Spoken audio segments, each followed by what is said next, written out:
Clerk on a roll call. Here. Councilman Paul Valentine. Here. Councilman Jerry Vittori.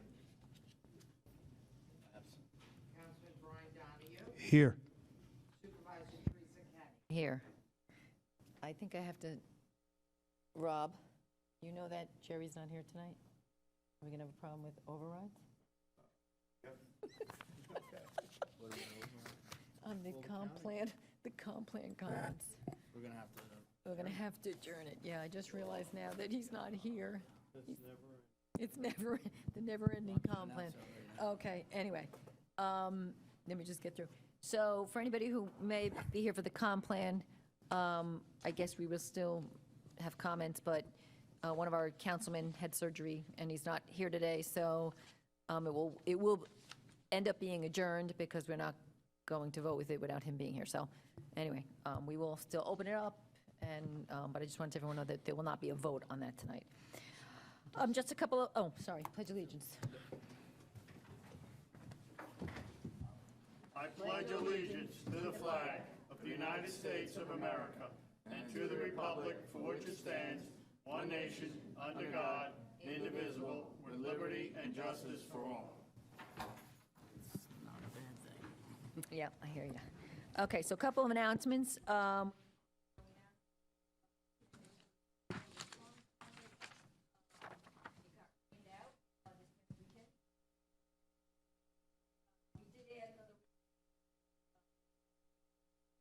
Your mic is not on.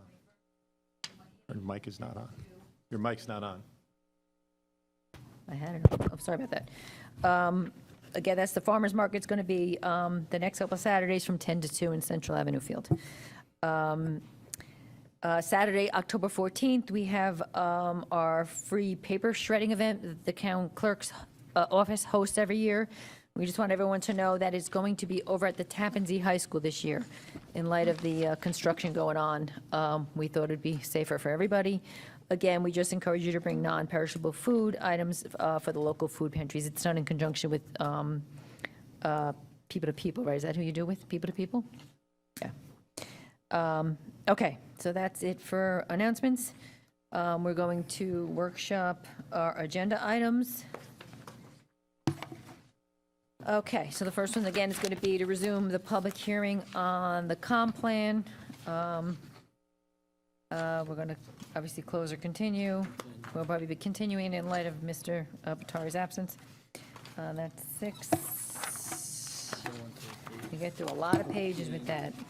We're going to 15, page 15. Page 15. Okay, number 8, okay. This is a zone change public hearing, which we have to put over. We're going to open it, but put it over. This is a very minor zone change for one property, because we're still waiting from comments from our planning board, which we did not receive. So that's 8, 9, 10, 11. And 11. Okay, brings us to number 12, right? Number 12, we're going to be opening the public hearing regarding it's under the landlord registry section, but it's short-term rentals, which is like Airbnb and VRBO. So we are changing our local law, basically, to restrict those or stop those, if everything works according to plan. Registry, 17, good lord. What page is that? Page 26. 26. We're going to get through this agenda in no time. Oh, did we skip 16? Oh, yeah, we almost missed that one. Okay, so we're up to agenda item number 16, which is the, basically the parking study, parking lot in the hamlet of South Nyack. Do we want to bring Rob up now to make the presentation? Well, it's 7:20, so you might want to wait until. Yeah. Okay, so he'll do it in the some actual public yeah. hearing then, okay. Okay. Number 18th is I'm presenting the tentative budget. We will distribute it and have a couple comments on that and give everyone time to digest it. Number 19 is a contract with the Belleville Fire Protection District. Number 20 is the contract with the libraries. Set the public hearing date for the preliminary budget. Number 22 is accept a petition, a request for a zoning text amendment related to the farm winery and cidery. That's 22, 23. That's, Number that's 24. that's accepting the petition, right, okay. And subject to public hearing here, we did, okay. Yeah, 22 and 23, okay. 24 is basically the town board has to give permission for the service of alcohol. And this is for Pearl River Day, which is set for October 14th. Surplus of equipment, that's pretty self-explanatory. Sewer registration. 27, consent to incorporate St. Dominic's into a sewer district. 28 is a pretty big tax certiorari settlement. You all have memos from Dennis Michaels there that kind of explains it. Number 29 is a grant hold harmless. This is somebody wants to put a wood plank, a walkway over our drainage pipe or something, so. Number 30, approve a contract with VAD Construction for the Villa Drive culvert pipe, which has been a project that's been in the works for a long time. Number 31, I don't think Jim is here. Did Jim? No, he's in the turning point. Okay, so unless Bob or Jim, someone, Stefan is here. Stefan, do you have any information on this, the appointment of Lisa Porco? They were appointing Lisa Porco to a different position than she's in now? I'm sorry, I don't mean to put you on the spot. Do you have anything on it?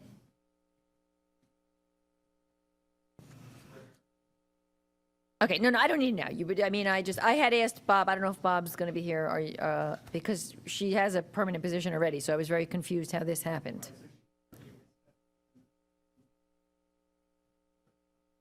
Did someone leave that position? It was an open position? Okay.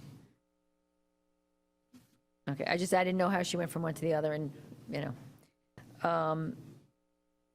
Okay, to number 32, change the date for the police commission meeting from October 10th to October 24th, and we're going to recognize some prior appointments of police officers,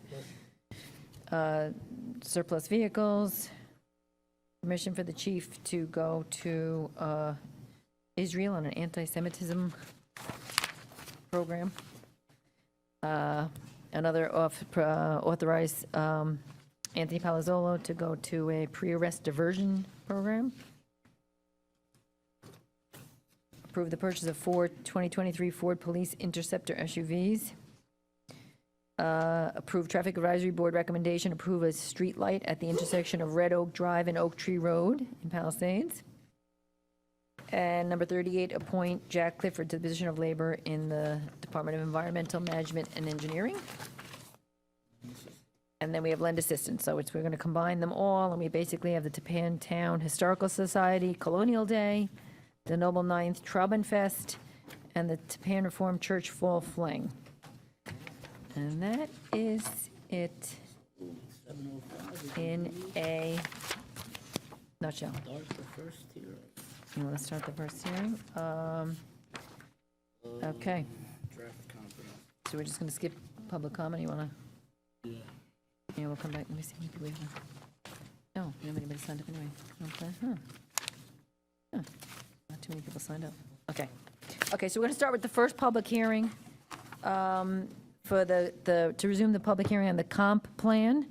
So can I get a motion to open the resume the public hearing? I'll make a motion. Second. Okay, all in favor? Aye. Okay. So, I don't think anybody signed up. Let me look here. Okay, so no one signed up ahead of time. Okay, so I have one here. Barbara, if you want to come up. Just again, we need 4 votes to override, and it would only be fair that all 5 members are here. So we're not going to be voting on this tonight. Paul and everyone, if you can hear me. I'm here. Yeah. Depending upon the comments, you could close the public hearing, declare lead agency, override one set of comments, and then just leave the rest for adoption the next time. But that's up to you. Yeah, I think that's a bit confusing. It would move things along. Okay. Yeah, Barbara, you can come on up. Again, it's a public hearing, so it's 5 minutes.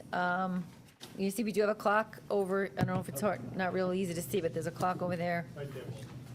Thank you. Barbara Dello Blauvelt. I wanted to start by saying I appreciate all the work that's been done on this, and I even have to say that the town hall, although not particularly the style I like, is shaping up better than I thought. So I wanted to say thank you to all of you for that. I read the comp plan, and in the beginning, they really spoke about how they appreciated how much we love our community. And that was nice to hear. But that, as I went on, many of the things that concerned me were still there. I have spoken many times about art in public street fairs and things like that. And my concern is if art is almost always protected. So people can put political art, people can put pornographic art, people can put all these things. And if it's right out on the street, it's hard to keep the kids away from them. So it seems like a very simple thing that should be not controversial.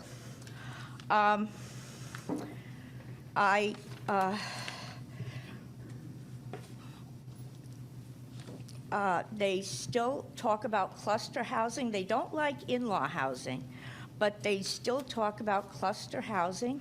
And I think of driving down Veterans Parkway with just what they're saying, you know, kind of lots of houses in a close proximity, and then surrounded by walking paths and benches and things like that. So if that's kind of how they explain cluster housing to me. And we're already getting a lot of that. I don't think it's so great, and it's particularly worrisome when they're busing a lot of people who've come across the border illegally at the same time as we're building all these apartments. Now, maybe that's just coincidental. I'm not sure what if we want to get too involved in public-private partnerships. I know that was a big thing in the land fairness goals that were a part of the last presidential election. And I wanted to speak a bit about the environmental piece. You have to understand that I love nature.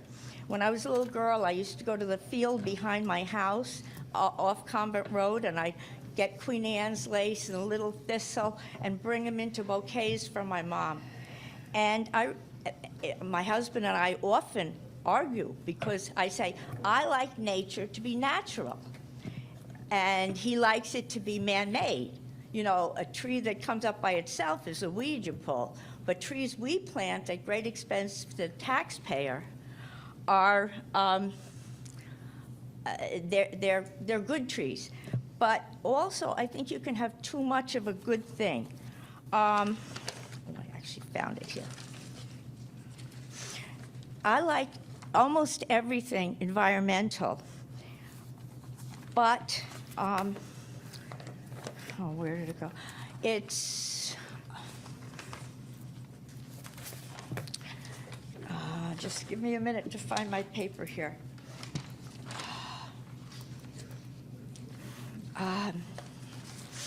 But you can have too much of a good thing, and you have to balance the cost with the needs. And the thing about the environmental projects, again, it was one of the fattest parts of what was done, is that environmentalism is good. I don't think we need to have classes to teach it because the kids are getting it shoved down their throat anywhere, on iPads, they're getting it shoved down their throat in school. So I don't think we have to ask the taxpayers to pay for more of that. But the other thing about it, it's like a cancer. Environmental programs and environmentalism has become so big, it is like a cancer that's invasive, and it gobbles up dollars, it gobbles up time, it gobbles up attention for other priorities. Am I saying you shouldn't have any environmental programs? No. We need good, sensible ones. However, if you can get on this environmental train, we'll be very poor, the taxpayers will be very poor. Okay, so that's, I guess, all I can say for now, so I'm glad you're having it another week. Okay. But please consider, Okay. because everything Okay. environmental is almost always more Okay. expensive. Thank you so much. Okay. Again, so this is on the comp plan only. For those who came in late, we're not going to be voting on it tonight. Unfortunately, Councilman Batari's not here tonight, so we're going to have the public hearing, probably close it, but we're not going to be voting on it tonight. But anyway, so anyone who has not, I don't have any more signups. So you have to raise your hand if you want to come up and speak on the comp plan. Mike? Is it any topic? No, this is just the comp plan.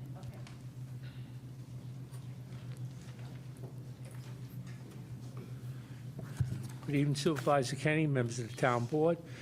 Michael Mandel, resident of Pearl River. I read the comp plan again for the umpteenth time, I guess. The changes, I think, are very good. I think the plan overall is good. Just had a few comments. On page 42, under current and future land use, it still mentions the 2018 Pearl River TOD opportunity analysis. Talks about some residents were concerned, others had whatever, regarding types of housing, condos, concluded Pearl River is well-positioned for infill. And it's based and could accommodate a greater mix of uses, higher density of land use, taller buildings. And I brought this up in prior meetings, but this should be deleted. This should be removed. This is not the view of Pearl River residents as found in the other tables in the plan.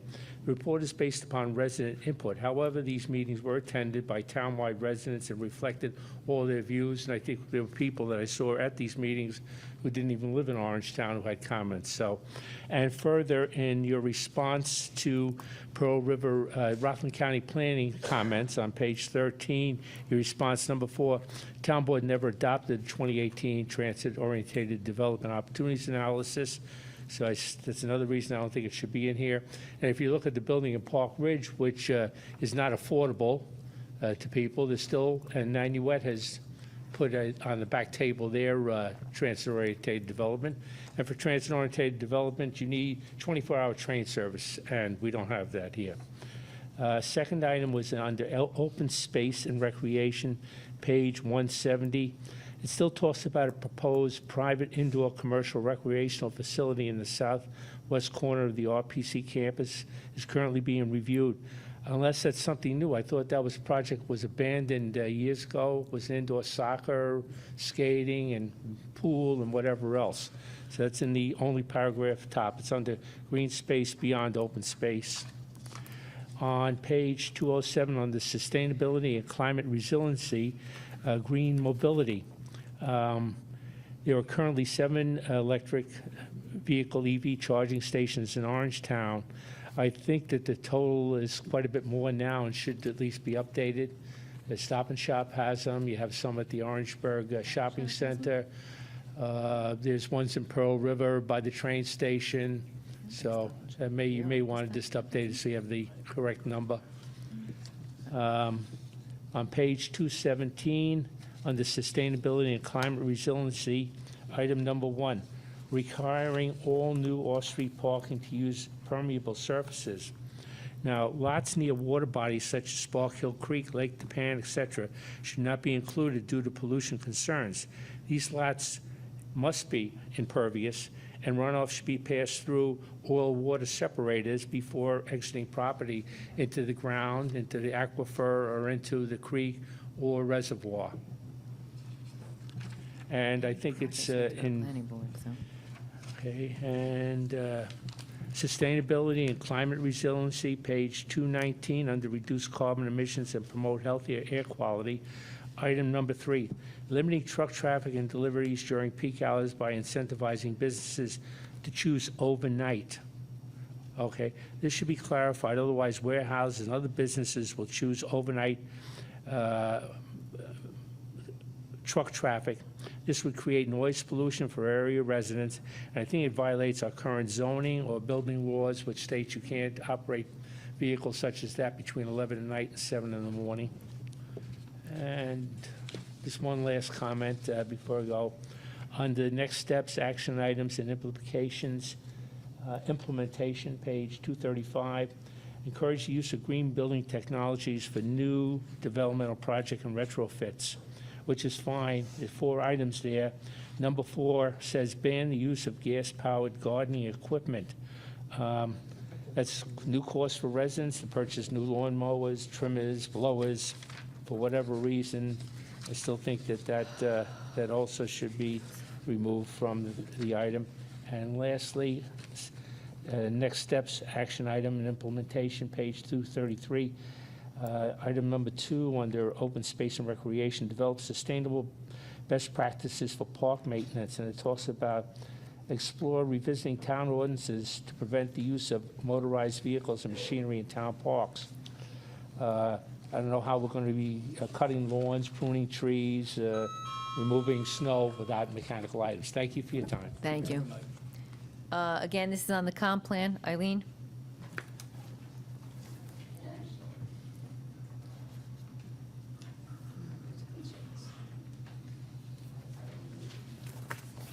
Good evening, everybody. It's good to see everybody again. The comp plan, lots of work, lots of hours, and I'm sure sooner or later it will be passed, and some people will be happy, some people won't be happy. But, you know, that's life. The only thing I'm going to bring up as an aside to the comp plan is the governor's proposed mandate, which, no, shouldn't say mandate, and the legislature in January, there's a bill before the legislature that would allow auxiliary dwelling units, ADUs. She's very cute the way she has it. It won't be a mandate, it will be up to every municipality to decide whether or not they want to adopt an ADU, which means that an individual then can do whatever they want with their property, and they will benefit financially. So hopefully, as an aside with our comp plan, that this municipality, going forward, would not allow that, because money is very attractive to people, and they take in gold coin, gold bars, and wherever way they can get it, they get money, they take it. But, so anyway, that's my point about the comp plan. Also,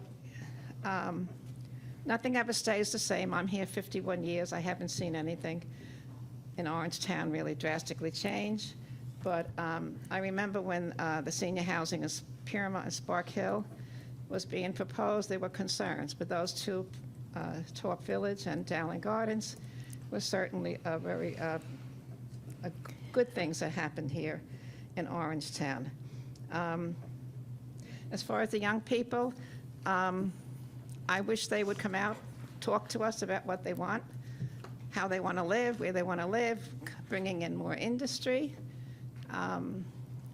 what kind of jobs would keep them here. In reality, I think the young people are going off to different states. Yeah, of course they They're are. going to Washington, D.C., they're going to the Carolinas, they're going to Texas, and something is attracting them away from New York. I think the quality of life, as we see it right now, is definitely not going to be the same. It's going to not be positive. It's going to be downhill. And between the cost of living and the changes that are being forced upon people, I hope the comp plan will stand up in court and be not judged, divisive, what have you. But it'll be just a plan for the town going forward. As I said, I'm here 51 years, luckily, and hopefully I'll be here for a few more years. But I'm thinking about my grandchildren and my children that live here right now. But you can't think too far ahead, because they might be living in another country, who knows, in more ways than one. Thank you. Thank you. Anybody else want to speak on the comp plan? That gentleman there with the, just if you wouldn't mind saying your name when you get up to the.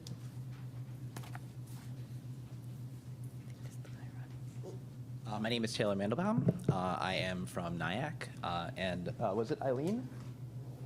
Perfect segue. So I'm 30 years old. I've been around Orangetown and Rockland County for about 12 years now. Me and my wife bought a house in Nyack in 2021, and we are planning on starting a family very soon here. We're happy to be here. but I'm here specifically to talk about or to have a public comment on the comprehensive plan. So specifically, I come today in opposition to the removal of the language in the comprehensive plan that multiple town board members decided on. Orangetown has seen a net decrease of about 1.1% of its population between 2010 and 2020. A major reason why is an inability for people my age and otherwise to access jobs in our region. Our county and town has failed to attract well-paying jobs, many of which are in the tech industry. Back to Eileen's comment. A piece of the puzzle here is a combination of a lack of affordability and modernization of our infrastructure. Between 2017 and 2021, we lost 1,316 individuals aged 20 to 39 years old, which is basically 10% of that population on the nose. That's 5 years. And that's also during the outmigration during COVID from people in New York City to the suburbs. The individuals on this board might claim high taxes, school, local, and state are the culprits. But other locations in the US and globally are more expensive overall. Just as an anecdote, I just came back from Seattle. I have close friends there. Seattle is a wonderful place, but a house there, median, I think is like over $1.something million. So it's just impossible for me to afford something like that. So it's, you know, even though the taxes are lower there, it's still more expensive. The truth is, we lack transit-oriented development, transit-oriented infrastructure, and we lack forward thinking to where we can build it. We do need to think about sustainability, but we do also lack a commitment to policies that will adapt us to and play our part to mitigate effects from climate change. The transportation sector accounts for the largest share of greenhouse gas emissions. It is paramount that such a car-dependent township acts decisively and as a leader on this subject. As an atmospheric scientist, I feel that this is an issue personal to my values and also to my expertise. We also lack much in the way of how we can right the wrongs of our community and our past with a lens towards equity. People my age, who are quickly becoming the main fuel for local tax revenue, want to live places that represent their values. Orangetown and the comprehensive plan's edits do not line up with that, in my opinion.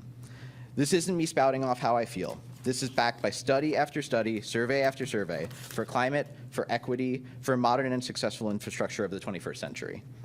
We host one of the world's foremost leading institutions for natural sciences at Lamont. It would be wise for the board to start acting really decisively like we do, and think about how the edits to the comprehensive plan fly in the face of scientific consensus in more ways than one. Your tax base seems to be depleting a bit. Your infrastructure is weakening. It is not resilient to climate change. It seems that there is a strong notion towards preservation, but we can also preserve while modernizing at the same time. If you don't think so, it will be and continue to be what seems like a downward trajectory. And I hope specifically, although we're not voting on it today, that there is a thought to reconsider striking those edits down and maintaining the original spirit of the comprehensive plan. Thank you. Thank you. Okay, anybody else? Wayne? Wait.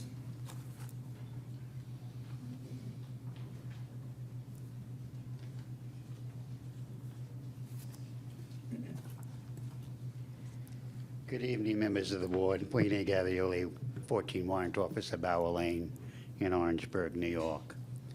First and foremost, I want to congratulate the board members who turned what was a potentially disastrous master plan into something that can be workable. If you wanted the urbanization of Orangetown, the initial master plan was what you were looking for. If you wanted Orangetown to be the Bronx again,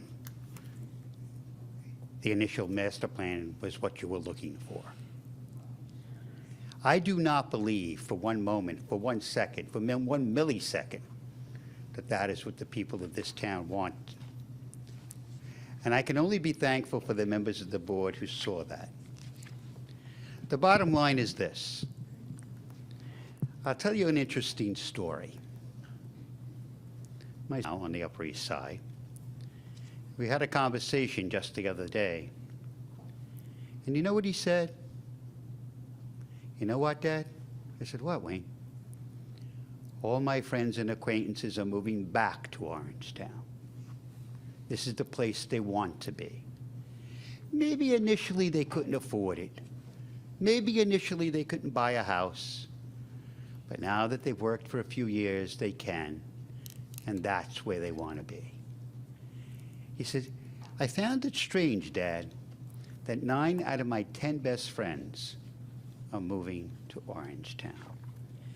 Young people need to give themselves a chance. Do we want the density of Nyack? Probably not. But this town has a diversity that I have argued, as I told you several times, and I'm sure tired of hearing of it, before the Court of Appeals. There are garden apartments in Pearl River. There is higher density. There are small lots. There are large lots. There's warehousing. We have the largest office building in the entire county, and we have office parks. We have the diversity while preserving the quality of life that have attracted people. Orangetown's losing population. Guess what? Guess what? So is the entire state of New York.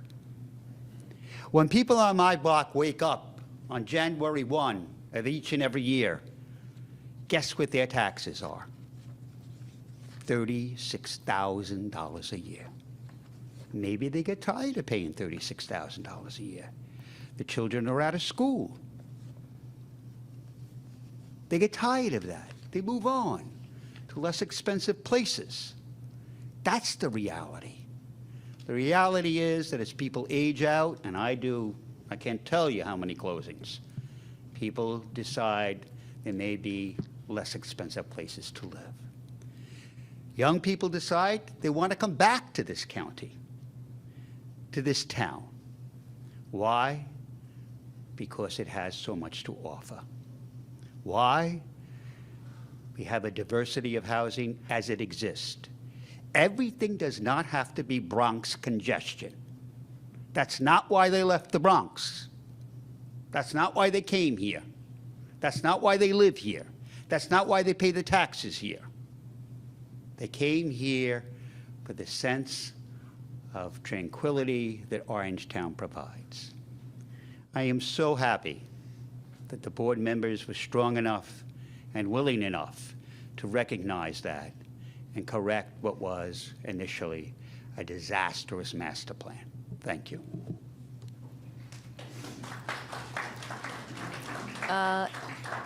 Comp plan, anybody else? Going once? Going twice? Okay, seeing no hands. I think the question is from the town attorney, do we want to close the public hearing? Yes. Okay. I make a motion, we close the public hearing on the comp plan. I'll second. All in favor? Aye. Okay. And I think we are going to move ahead with declaring lead agency, And And then neg we'll- deck, yeah. and then we'll hold it off. Okay. So can I get a motion to declare lead agency and adopt a neg deck on the town comp plan? I'll make a motion. I'll second. All in favor?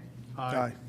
Okay, so we are, And I would just like to point out, for people in the audience, Parkstown passed this transit-oriented development after like 10 years.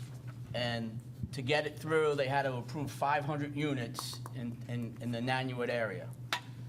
And it's been 3-4 years, and they still can't get anyone there because 500 units is not enough. So originally, they wanted 750. So you're going to see a developer come in and propose 1,000 units in Nanuet to make it worthwhile for a developer. And I've never been a big proponent of TOD housing because the number of units that they're going to want is going to be like 1,000 units. 1,000 units in Pearl River. You know, they don't have the infrastructure. The schools will be devastated. And if you look at the TOD in Spark Hill and Montville, it's not affordable. It's $2,500, $3,500 for a unit or a 2-bedroom unit. So, and as one of the speakers pointed out before, to do a successful TOD, transit-oriented development, you need the MTA to be on board. but they're not. They haven't increased the number of trains coming to Rockland. It's actually decreased since the pandemic. So I just want everyone to realize why I'm not for TOD housing, because the MTA and the number of units that would be needed is not something that I want to see in Orangetown or in downtown Pearl River. Anybody else? Brian? Okay, so I'll add my 2 cents. As everyone knows, we engaged on the process for the comp plan probably 2.5 years ago now. And we had multiple meetings, public meetings, and as Eileen rightfully pointed out, with every topic, there's going to be disagreement.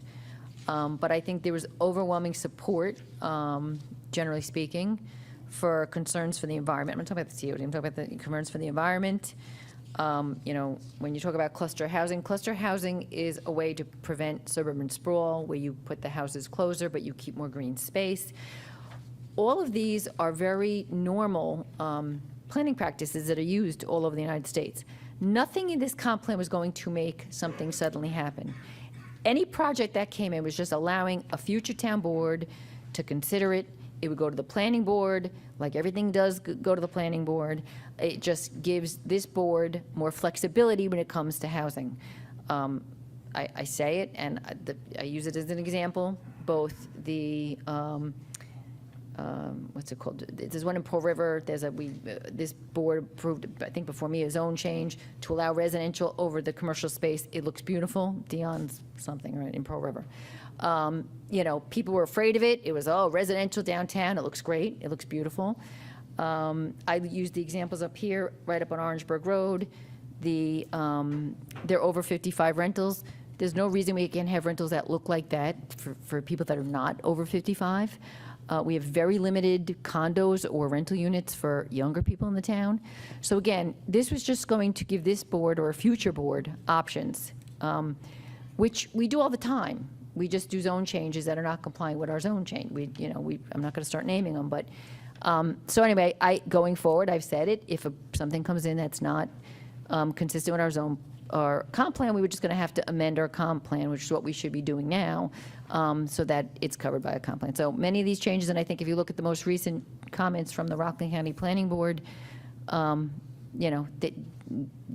think that a lot of the redactions were extreme, to say the least.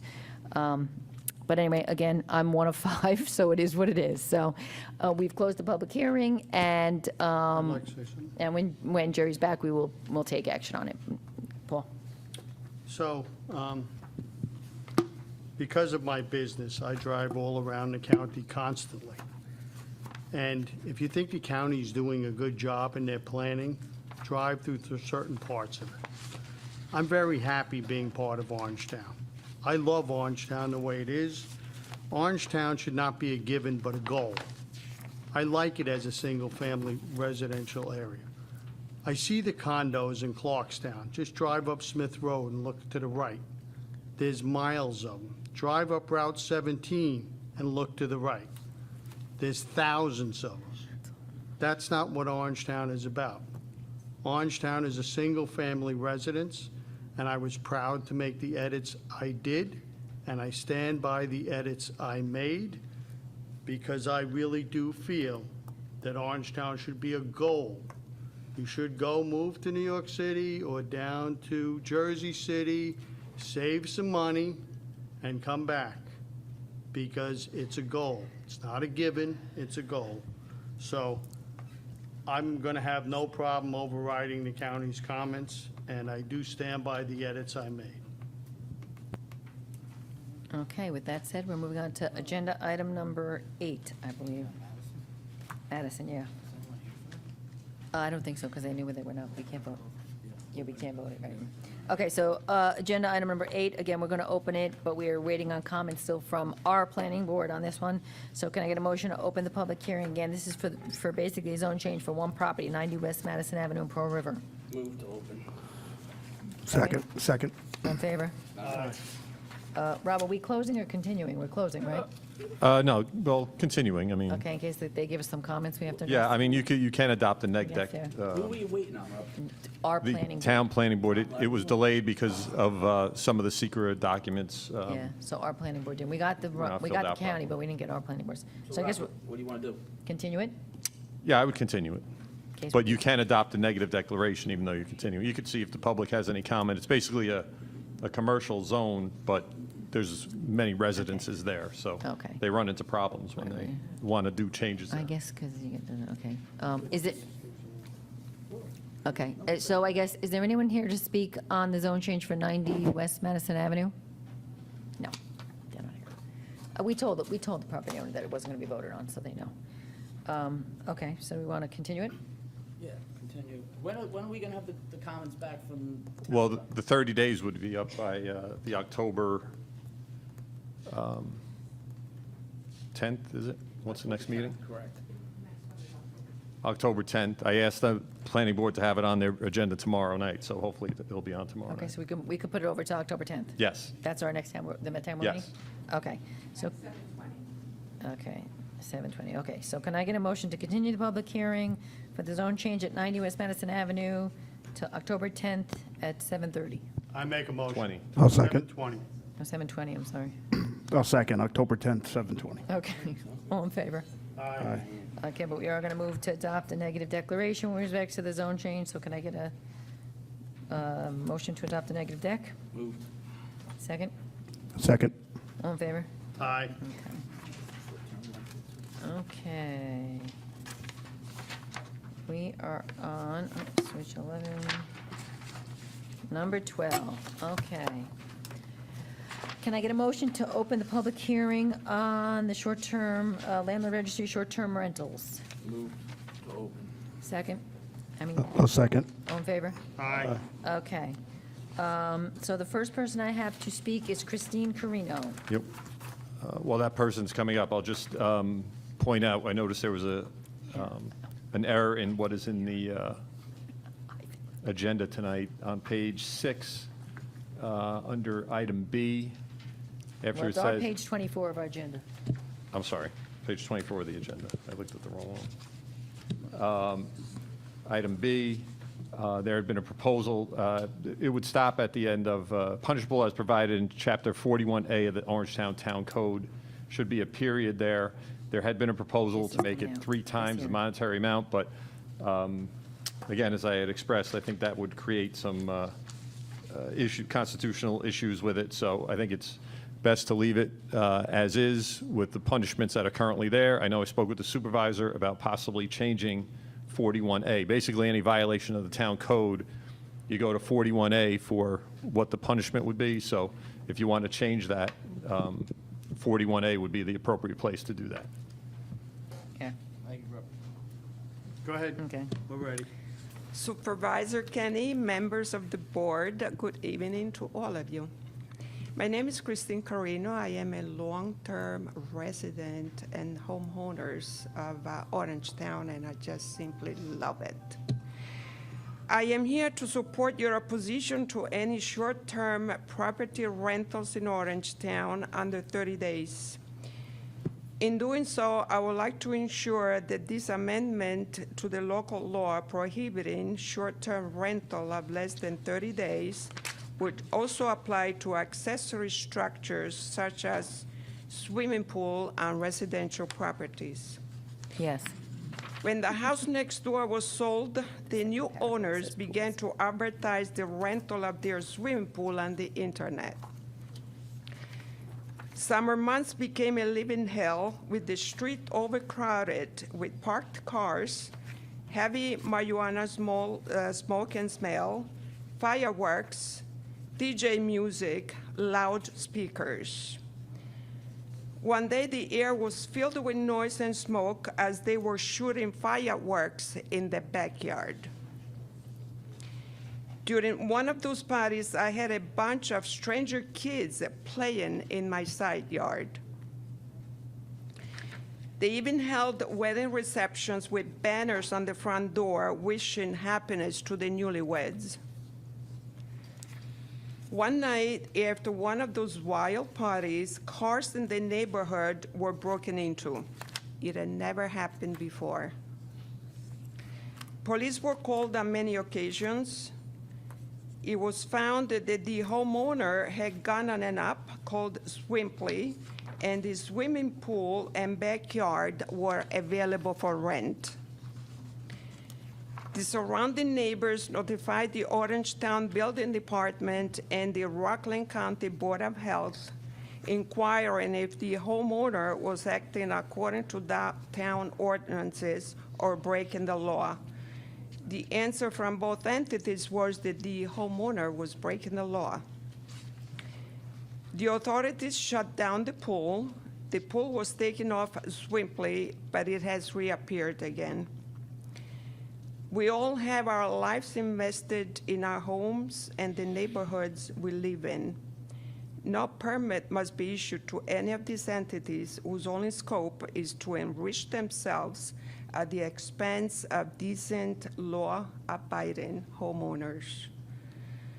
When I went on Swimply, I saw several other properties advertised in the town of Orangetown. I would like to know how this local law would address the rental of swimming pools, because this is an issue in our community. Thank you very much for listening to me this evening and for being proactive and protecting the homeowners in Orangetown. Thank you.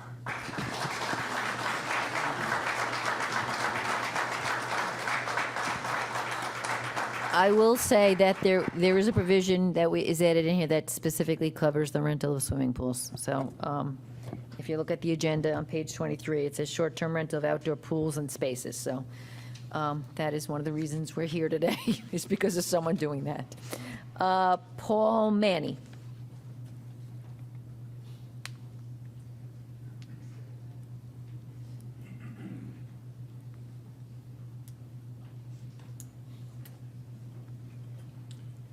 Good evening. I'm just here to back up Christine. I am also one of her neighbors. I appreciate the town and the building department doing everything they can to stop this. Right now I'm speaking about Swimply, but I'm at a disadvantage because I don't know who or what parties are asking for, I assume, permits for Airbnbs. I don't understand why this is happening in Orangetown.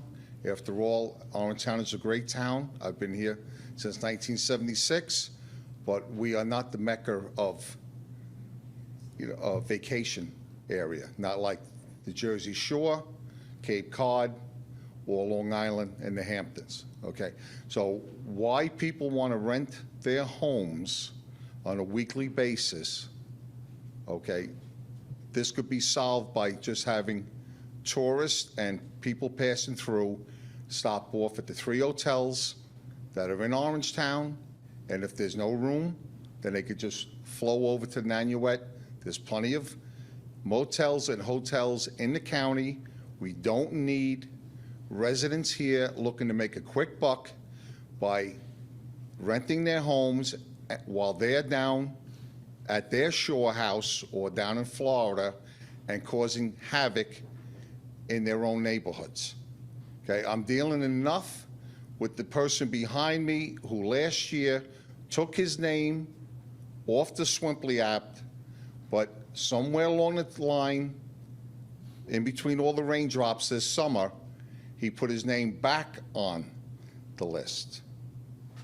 Okay, and he had 3 parties within the last month, which I did notify the building department, and I did call the Board of Health once again, so they're aware of it, that he's back on the list. So I understand that you have a big enough problem with Swimply. We don't need this problem with Airbnbs, and I'm glad that you're going to do everything you can to put a stop to it or hold it at bay. Okay, if people want to come to this county and for room and board while they visit New York City as tourists and all, they need to go to a motel or a hotel. We have 3 of them right here in the general area, and the overflow can go up to Nanuet on Route 59, you know, there's more than enough, and I don't understand why. Well, I do understand why, because today everybody wants to make a quick buck. But they don't understand that they're going to devastate the town, okay? And I also agree with the gentleman, prior speaker. Yes, him and I were both born and raised in the Bronx. We don't want Orangetown to become anything like the Bronx. Matter of fact, I just retired from Orange and Rockland Utilities, and I don't want to see Orangetown come anywhere near Ramapo. Okay? Ramapo is a complete disaster, and we don't need it to trickle down into Orangetown. Now, I understand some people are concerned about the prices of homes. That is not, you don't, there's nothing you can do about that. That's just the free market at work. Yes, are the homes overpriced compared to what I paid? Yes. Okay, some of my neighbors have sold their houses recently, and I am stunned at what they've received for their small little 42-foot raised ranch like mine. A little, you know, a little nothing house, $600,000-$700,000 for the house. But that's, you have no control over that. I know some people were saying that they can't afford to live in Rockland County. They have to leave the county, then eventually come back. Mr. Valentine, I agree with you. Okay, but that's beyond your control. But what is within your control is this Swimply and now this Airbnb. Because if you allow a permit, if you allow this action to go forward, it's going to be a huge mistake. Just look at Ramapo. There's homeowners up there. The town, I'm sure the town has no idea how many people living in the houses, what the hell's going on in there, and it's a complete disaster. And I'd like to also thank you for your firm stand on this Hotel Armani situation, which could have turned out to be a Sir, I don't complete mean disaster. to cut you off, but we really, this is basically just on the town, the code change. This is Yeah, not well, yeah. I tied it all in because I know you're with Swimply, Airbnb, and the next thing you know, we have no idea how many people are in this town. Okay, thank you. All right, you're Thank welcome. you. Michael McLaughlin?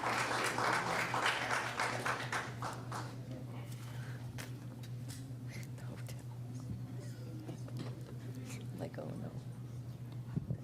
Michael McLaughlin, 3 Hobbs Drive, Blauvelt, New York. Just for the record, I did not prep those 2 folks back there. We appreciate your comments. So we're very thankful for the board tonight. And this has been a work product as far as the short-term rental, and it's a civics lesson in our constitutional republic. We elect officials to represent the people. They take our input, and they enact laws to make our lives better.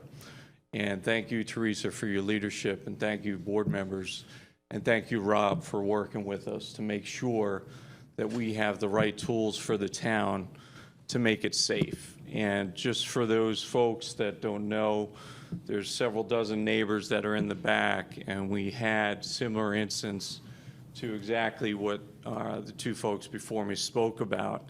And the town listened to us. They saw the evidence. We had a confession letter from the homeowner telling us they were going to operate an illegal business in the town. They did the Swimply. They did Eventbrite. They even nationally advertised on the internet a gathering that was going to be here. We worked with law enforcement. We worked with code enforcement. We got that one stopped, thank God, because that was going to sign up for about 500 people coming to a small little 1/3 of an acre plot of land. And what has happened to us over the last several months is we have these illegal rentals. They advertise the pool, they advertise alcohol, they advertise hookah, and then our neighborhood for 4 months has been a living hell.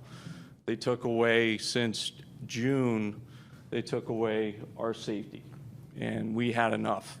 So the town board has worked with us for this law. We are very grateful to enact it. The one thing now that once we get this passed is we have to move to the next step. So it's all about enforcement and execution. So the partnership between Director Slavin, Rob, Chief Butterworth, and his team is going to be key to making our town safe, and we're really looking for your help to execute that and to make sure that we're making the town safe for the future. So thank you. Thank you.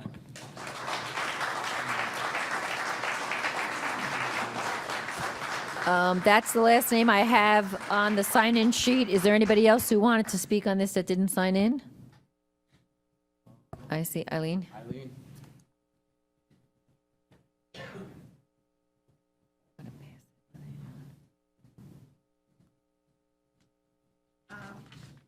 I am horrified to hear what goes on in Orangetown. Thankfully, I don't think people in Palisades has this issue. Most of us don't have pools, so maybe that's a good thing. I think this all falls into this follow the money anyway, and that's what it's all about. It's all about greed. They don't care about their neighbors. They have no respect for zoning, and they're looking at their property as their personal thing that they can do whatever they want with. That's the mentality that's out there in a lot of places. And that's why the legislation that might be on the table in January about auxiliary drilling units is very important, that it does not get passed. I mean, we have Piermont, Nyack, they're individual municipalities. They wanted to, they could adopt it here in Orange, and that would impact all of us. So this particular legislation is detrimental to everybody. But I guess this is one law that should be passed immediately, and I hope there's some kind of fines or penalties that people have to pay if they do abuse the law and break the law, because, you know, you have a speeding ticket, you have to pay a certain amount of money. You can't break the law there, but if you can't break zoning laws, and I think there's people out there that don't want to be told what they can do to their properties. And that's not the case when you live in a community, when you move into a community. But it's all about the money, it's all about the greed, and they don't care about their neighbors. That's the bottom line.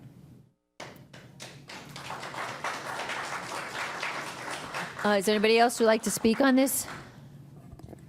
Nope. Okay, can I get a motion? Oh, you want to speak?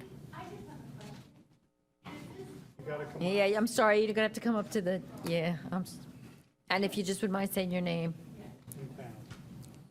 In Hamlet Village, yeah.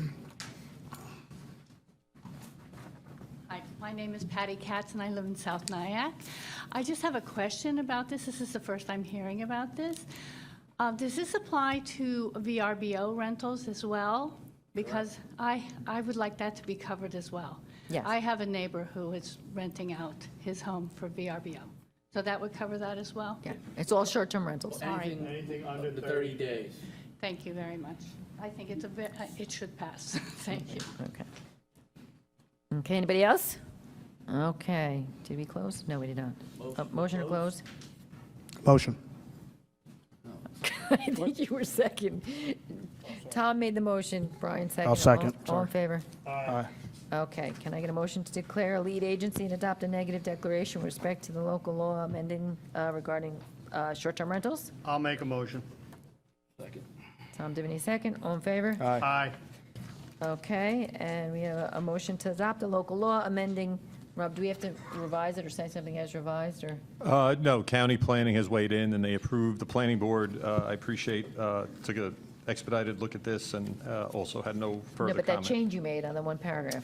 No, that's fine. Doesn't have to be recirculated for that minor change. And so when we approve it, it's just approving it It's approving that with that change, yeah. with that change? Okay, just want to make. Okay, Tom Divany moved to adopt? I'll second it Okay, as amended. as amended. As amended. Okay, all in favor? Aye. Aye. Okay, that was approved. Approved.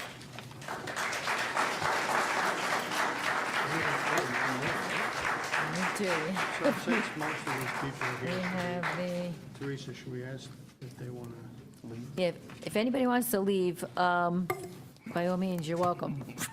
We're moving on to the next public hearing on the parking lots and meters. So I'm going to get, I guess we'll get a motion to open first. Yeah, motion to open the hearing on parking lots and meters. Okay. Tom, move. Get a second? I'll second.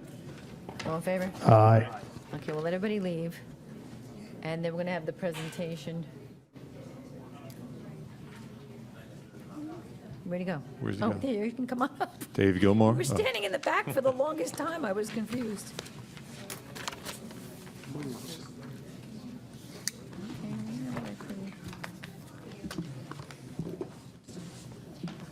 When you're ready. Hi there.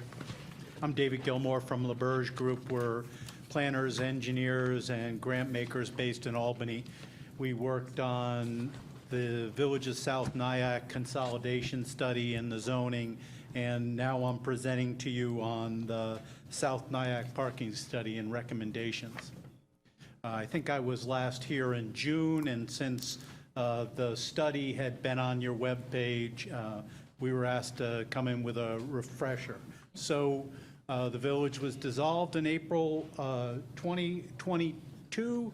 The regulations in effect in the Village of South Nyack prevail unless you override them within a 2-year period. And in this case, we're about a year and a quarter since April 22, and we've analyzed the South Nyack parking environment in terms of the existing parking regulations, the characteristics of the street environment, with a specific goal to present regulations for the hamlet that can fit in with your existing town parking framework.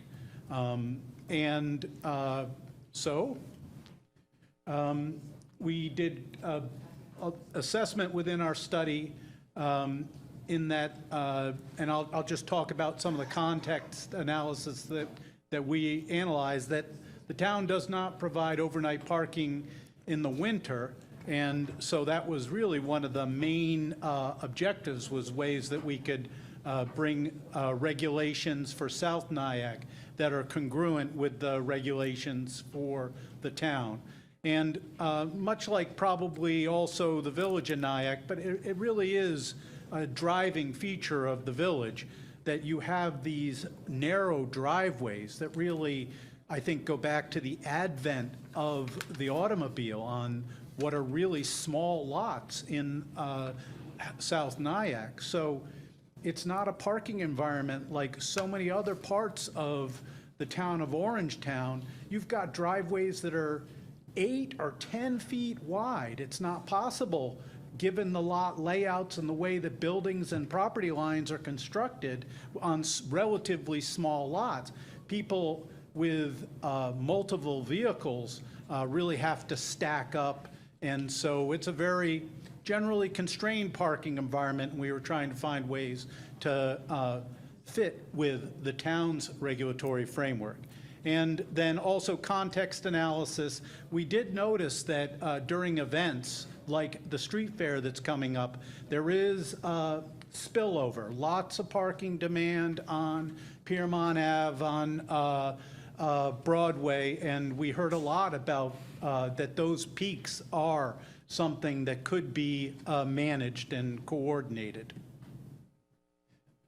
Continuing with the context analysis, just, you've got not only small lots that predate the automobile, maybe that's your sort of traditional neighborhood in traditional neighborhood form in South Nyack, but just not only have you got small lots with very limited driveways and on-site parking in so many situations in the core of the former village and now hamlet, but you've just got lots of narrow streets within your grid, such as around Brookside Avenue, White Avenue.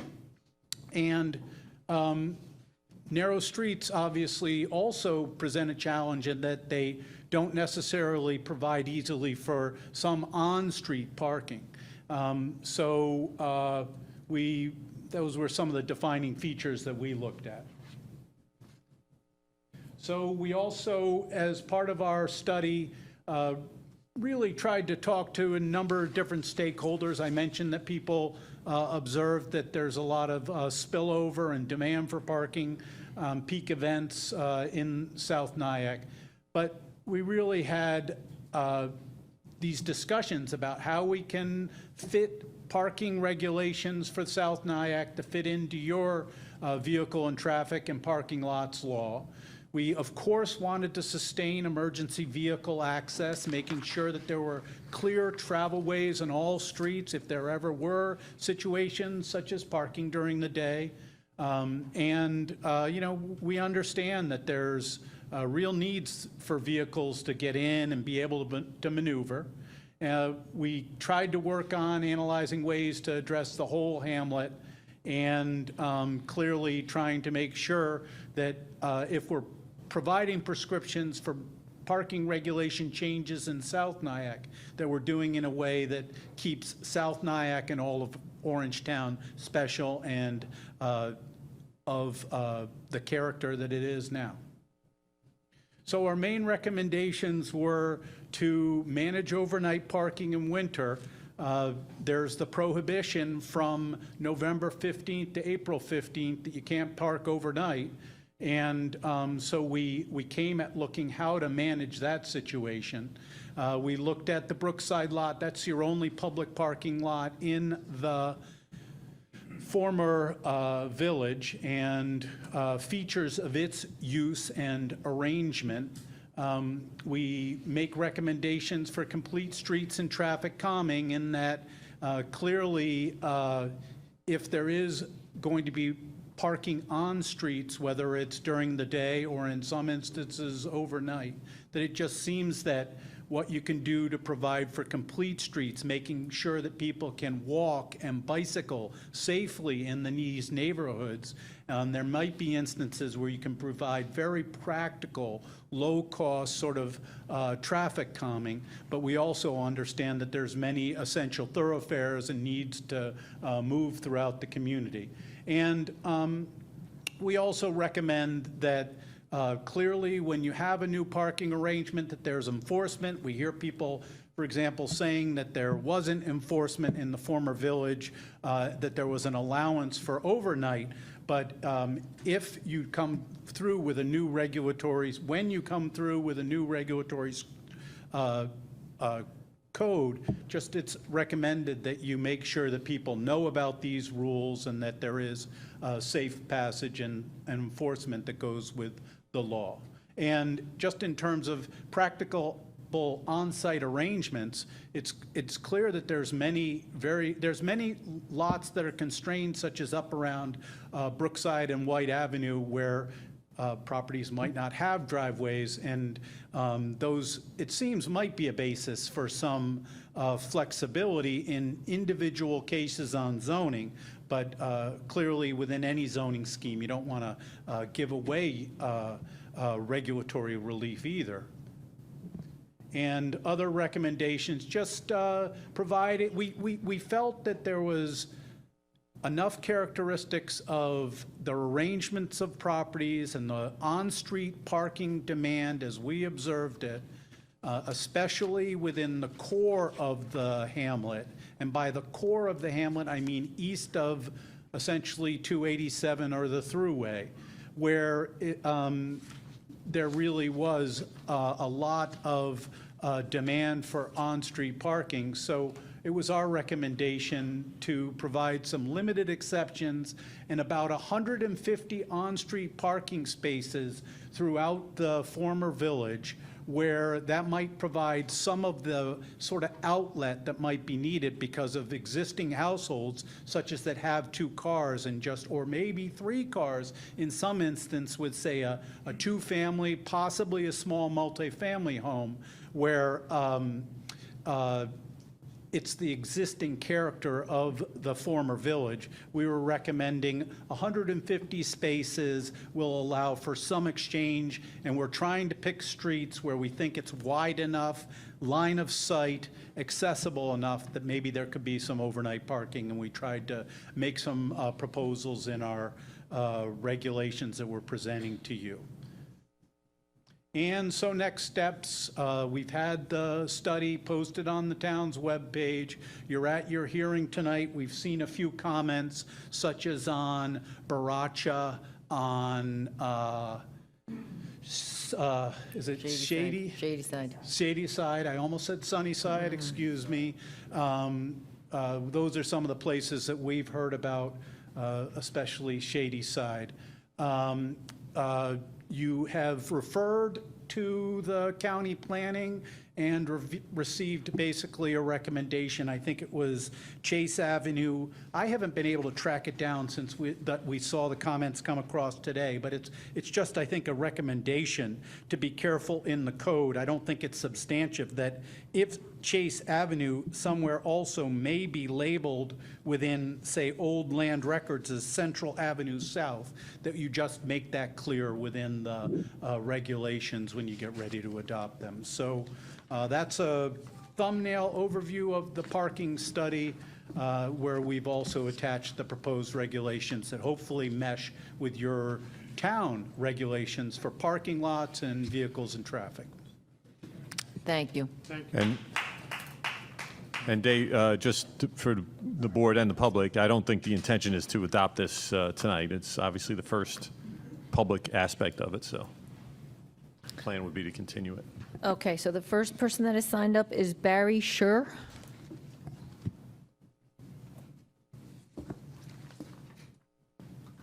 Hi, good evening. Obviously, you know, the adoption of, or the transfer of South Nyack to Orangetown has been a process, and parking is clearly one of those things. The gentleman from LaBerge pointed out, I happen to live on Baraka Ave, and my understanding and the land records that I have indicate that Baraka Ave has not been dedicated, nor is it a public street at this time. And therefore, I may point out in the proposed legislation. They're just asking, sir, if you could speak more into the mic. They can't hear you. Sure. Is that better? Yep. Yes. Okay. You good? The first point under Section 4, Baraka Ave on the east side for its entire distance southerly from the intersection of Lowland Drive and west side from 345 feet south of the intersection with Terrace Drive to a point 35 feet north of the northerly edge of the pavement on the westernly extended section of College Ave. So that sounds like a whole bunch of mumbo jumbo, but basically that begins at the point that Baraka Ave was not dedicated and continues essentially to the end of Baraka Ave, which leaves me no place to park. I don't have a driveway. And again, the lands of Dansum, which was the subdivision that included that part, if you'd like, I'm happy to share this with you, is certainly not included, in my opinion, of that.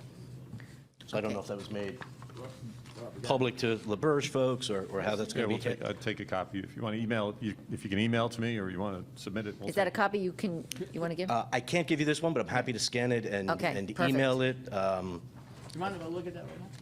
Sure. Yeah, I know. We both are real estate attorneys. And we always hated these paper streets and everything.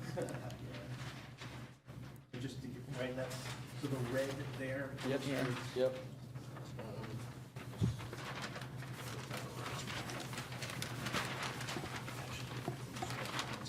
Yep. Thank you.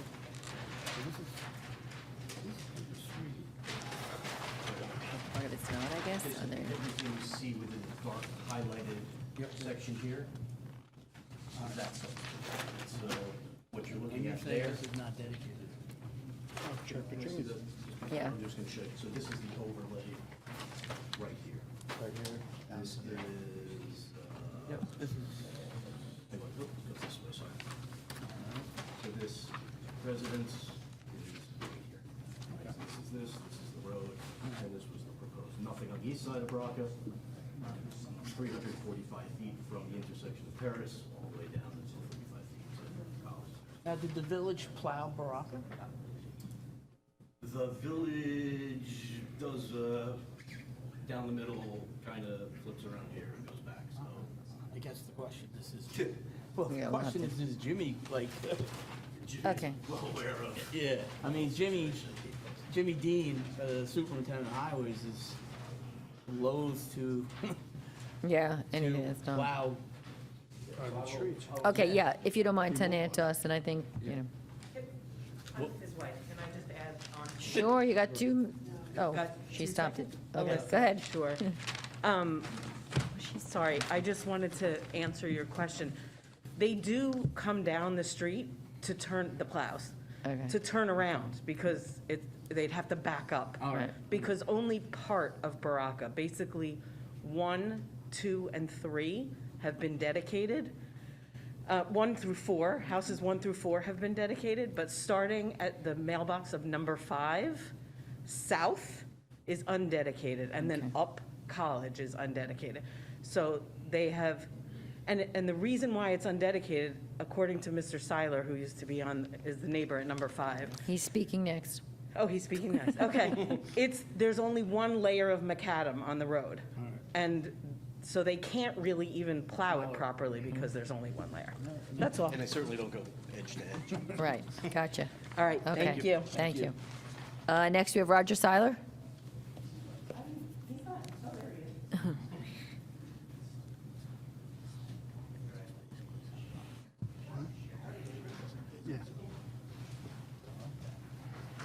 Good evening, Supervisor Kenny and board members. I have some handouts that I'd like to. Can I bring Yeah, them up to you? absolutely. All right. So you want to stop the clock? I'm just gonna. Thank you.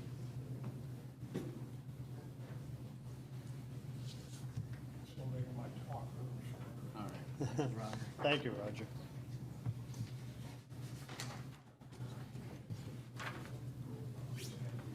Thank you, I'll pass them down, perfect.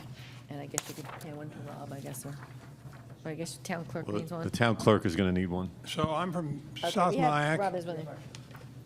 Name again is Roger Seiler, and live on Baraka Avenue, right next door to the Shores, who you heard from a moment ago. 2 years ago, I was interviewed by the consultant from that was helping the village work through its dissolution, the LaBerge Group. And I, along with 6 others, who had experience with the village government, were interviewed, and what we had to say is included in this document you see displayed. Some things have changed since then. I'll add a little bit to what was said earlier. The 3 main problems up on the hillside, and the 3 main problems are steep hillsides, narrow streets, and many of the properties simply don't have space for parking. On their property, they have to make use of the margins available on the public right-of-way.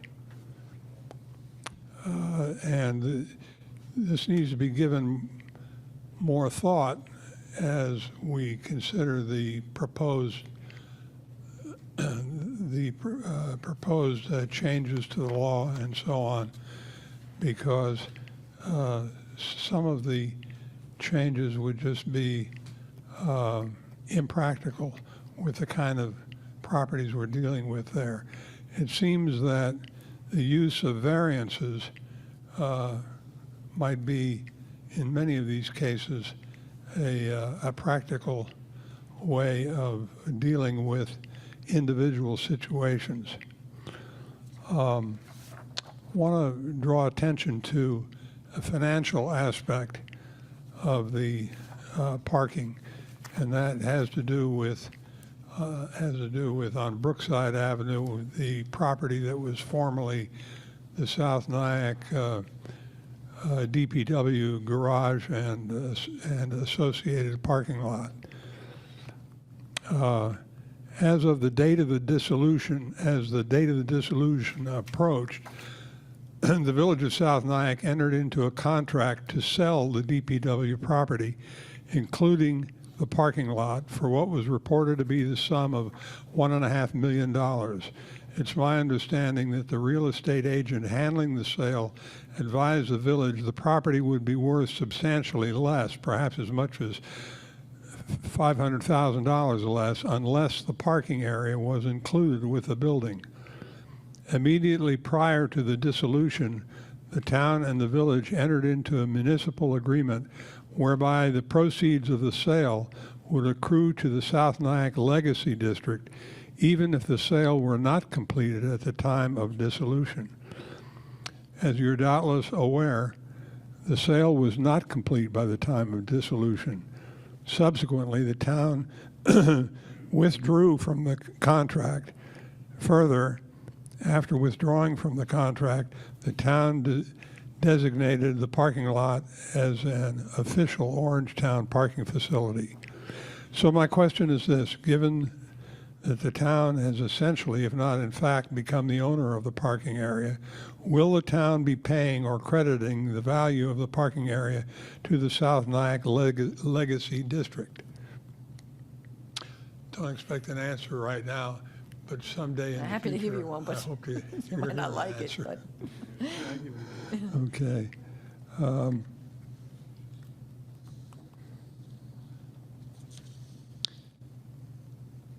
Well, I'll come bend your ear another time. Okay. Roger, we're not going to be voting on this tonight anyway, so there will we're not voting on this tonight. Yes, I know that. Okay. You're right. So Yeah. that's why I figure I can come back and Okay. bend your ear again. Okay, very good, thank you. Okay. Thank you, Roger. And the reason the town backed out of that deal was they were gonna bring a ton of trucks into that area, and I don't think that the people that lived in that area wanted the trucks, and we knew we'd have a lot of explaining to do if we let that deal go through. So the Village of South Nyack made a deal that wasn't in the best interest of the people in South Nyack, so that's the reason we, I would even argue it was illegal. well, I agree with you, but we don't even have to go that far. Yeah. It wasn't in the best interest of people of South Nyack. Anyway. Okay, anybody else want to speak that has not on this topic, that the gentleman over here to the right?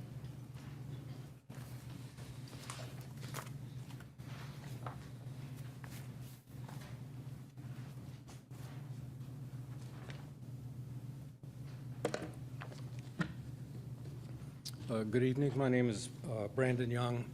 Excuse me. I live in South Nyack on Terrace Drive, so up on the hillside. And I have to confess, I haven't had a chance to look at the study on the website. A neighbor of mine told me there was a meeting tonight that would involve this, so anytime I hear about changes to parking in South Nyack, it gets me a little worried, because we have one of those properties that Mr. Seiler just described, which is on the steep hill on a very narrow road. The property is not big enough to carve out a space on the property to park.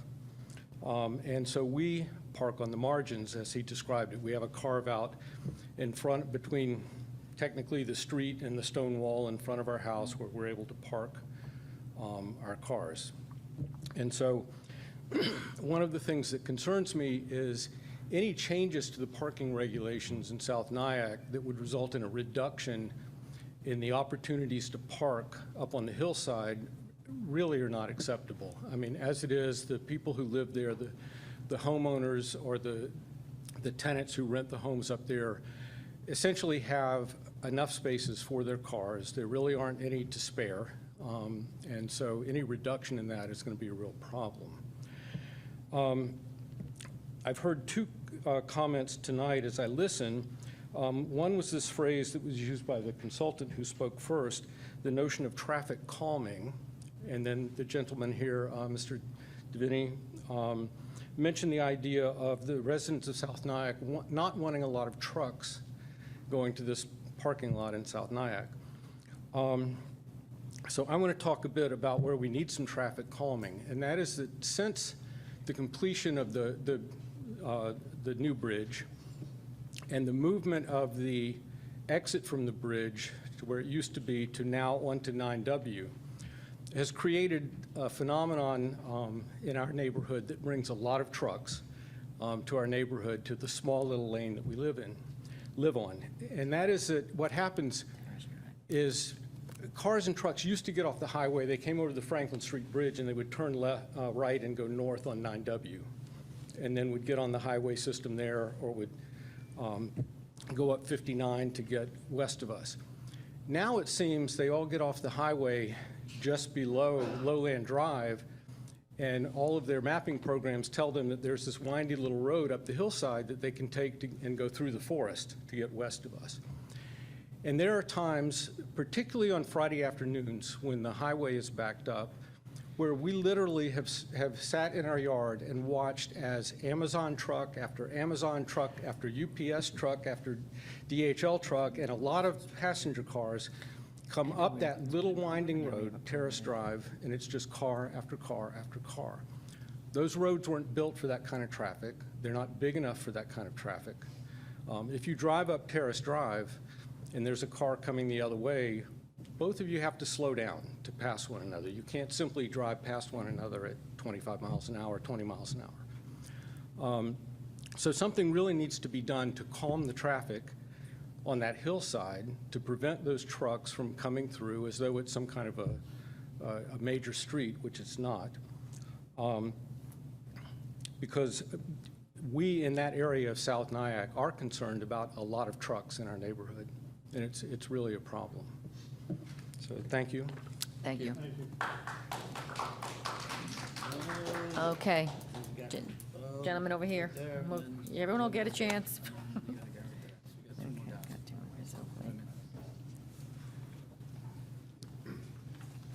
Good evening. My name is Jerry Idlewhite. I live at 3C Shadyside Avenue. And while the study did include a brief discussion of Shadyside Avenue, it actually fails to propose any changes to the code to address our situation. It seems that the consultants never actually reached out to anyone on Shadyside Avenue. They did speak to a few former village officials, but they didn't have much insight into our unusual situation. I'd like to show you some pictures here. Oops, excuse me.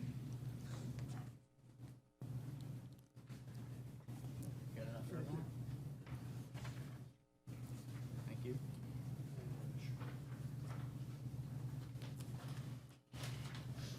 Thank you. Yeah, no, I've been up there. I've been up there. This is actually this is the picture from the study.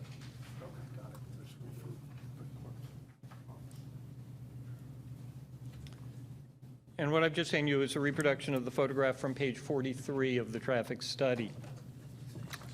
I live at the very northern portion of Shadyside, which is a steep hillside. Homes are, as you can see in the picture, homes are located on either side, either above, or far below the street level. There are no sidewalks.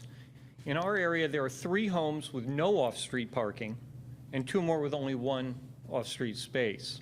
These homeowners have no practical way to construct any additional off-street spaces. We have no other choice but to park on the street. And I've lived here for more than 30 years. In all that time, the village government recognized our unique challenges. There was an informal agreement not to enforce the overnight parking or snow ordinances for our small portion of Shadyside. The police and DPW were understanding and accommodating. And in all those years, they never reported any problems with allowing us to continue to park on the street. If the town were now to start enforcing those parking regulations to us, this would be a huge burden on us. They would basically force us out and destroy our property values. All we are asking for is to finally codify into the code the status quo that has existed for literally decades. Just allow us to continue to park here as we always have. And you might think of this as analogous to how the zoning board grants variances.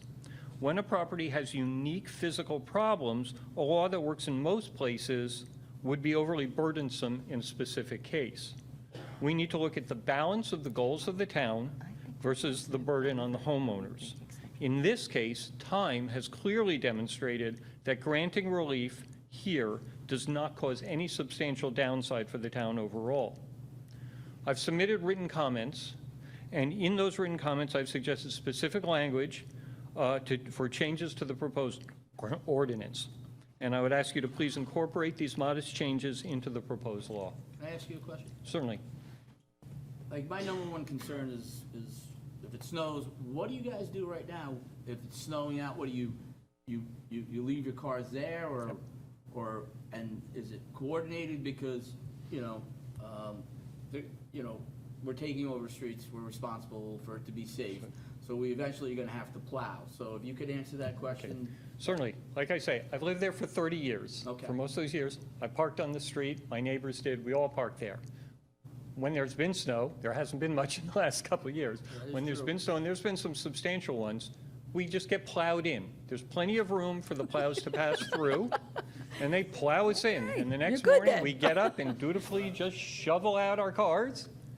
And I've only really remember maybe literally once or twice when the snow has just been so bad that after we shovel out, there's still a bit, and we called up Jimmy Johnson, our DPW supervisor, and we worked out a time when we'd kind of move the cars and let them, clean it up. But for the most part, there was no problem. Even after the snowstorms, with us being plowed in, emergency vehicles could still get through. It really wasn't a problem. We, as homeowners, recognizing the situation, recognized our responsibility to shovel out our side of the street, and we dutifully did that. We've done that for, like I say, literally decades.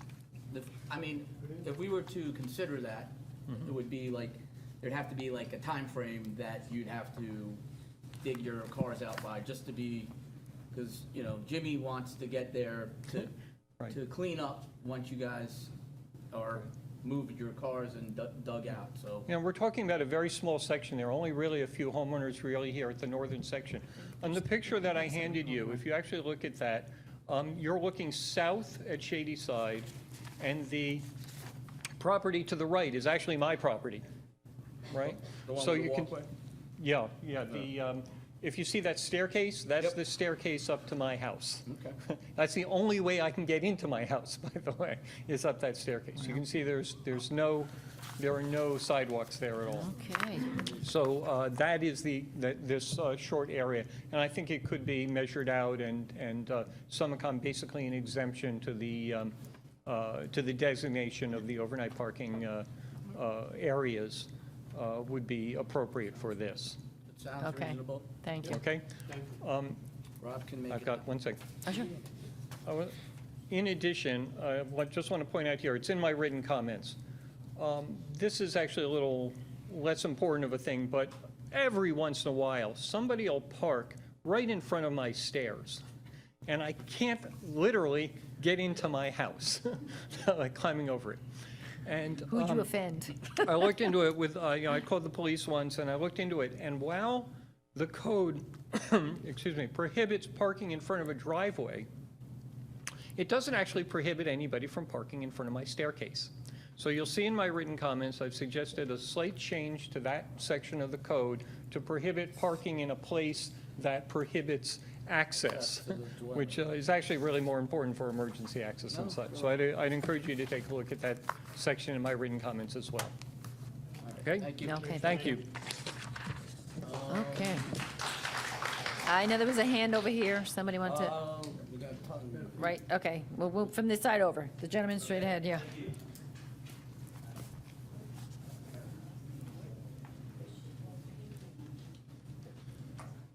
Peter Hartheimer, 6 Shady Side Avenue. Start by saying that I support and agree with Jerry's previous comments. I am on Shady Side Avenue. We have no driveway. We have no access to parking on our property, along with 2 other houses.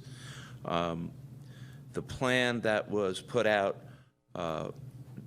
did not adequately have anything in it to specifically say how we are supposed to park, given that we have no option to park on our own property.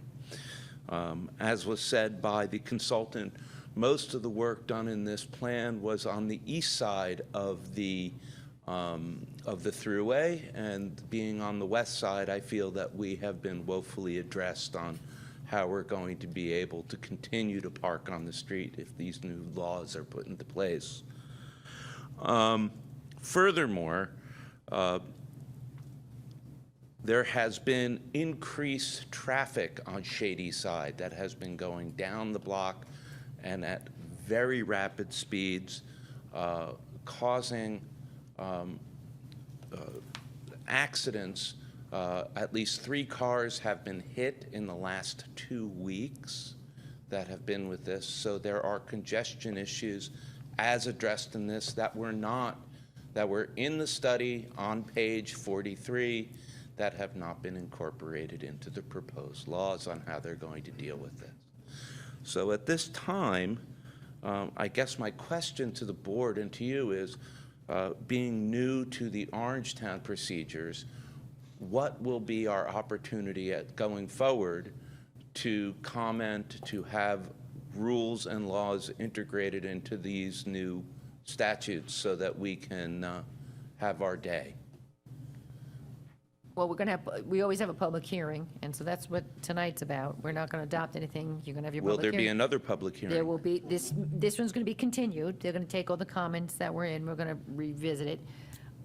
As you heard, some people submit written comments that couldn't be here tonight. You can always submit written comments on it. I have already. Okay, Thank so you. that's another way to, whatever. But yes, there will be another opportunity because we're not voting on anything tonight. Okay, very well. Then, Well, and sir, if there's a lot of changes that we might have to redo everything. I meant to republish. I mean, might if we have to make dramatic changes, we may have to If there's republish dramatic, and kind of yeah. start. okay, and then how is notice provided to the residents of South Nyack once those changes are made and it's republished? Because like other people, this came as a surprise to me, and I had a very short amount of time to review this report, which came out in August. That was brought to my attention no more than 4 or 5 days Okay, prior. so you to get notice the way that everybody gets notice, and again, we don't send mailers for every public hearing, but we have it on our website, we announce it at our town board meetings, we put it on our social media, it's So and it's when do you, it's published, when it's do a you public hearing. expect to have these changes We're incorporated? working with the gentleman, the planner here, he's gonna be taking them in, I mean, I don't even wanna speak for him. So I Just- guess the best thing to do is keep an eye on the town website. Town website. So you don't give any public notice beyond putting it on the town No, website? we publish it in the newspaper, if there's a public hearing, it gets published in the newspaper. I have a weekly newsletter that goes Is the out. newsletter signed up for? Because I've not received any town newsletter. You have to sign up for Okay, it. thank you. I would hate to force my newsletter on anybody. Okay, thank you very much. I appreciate your time. You're welcome. Okay, now I know there was, Woman, yeah, I know, I'm trying to be, the one in the okay, front yeah, has had her hand right, up. okay. Right in the front, yeah. Yes, you. Yeah.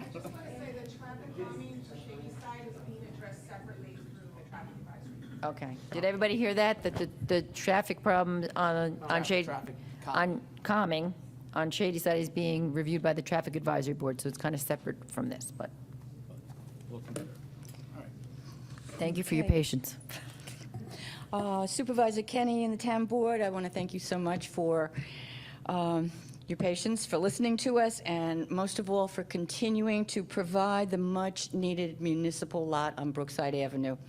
My name is Kathy Tappenden. I'm one of the residents. I'm here with a lot of my other neighbors, and we're here to talk about the issue. It was very nice of you to suspend the overnight parking for the past year or so. It's helped a lot, but it's also brought to our attention, is this a problem? What if a fire truck or an ambulance needed to get up the road at night when cars are parked on both sides? Could they actually do it?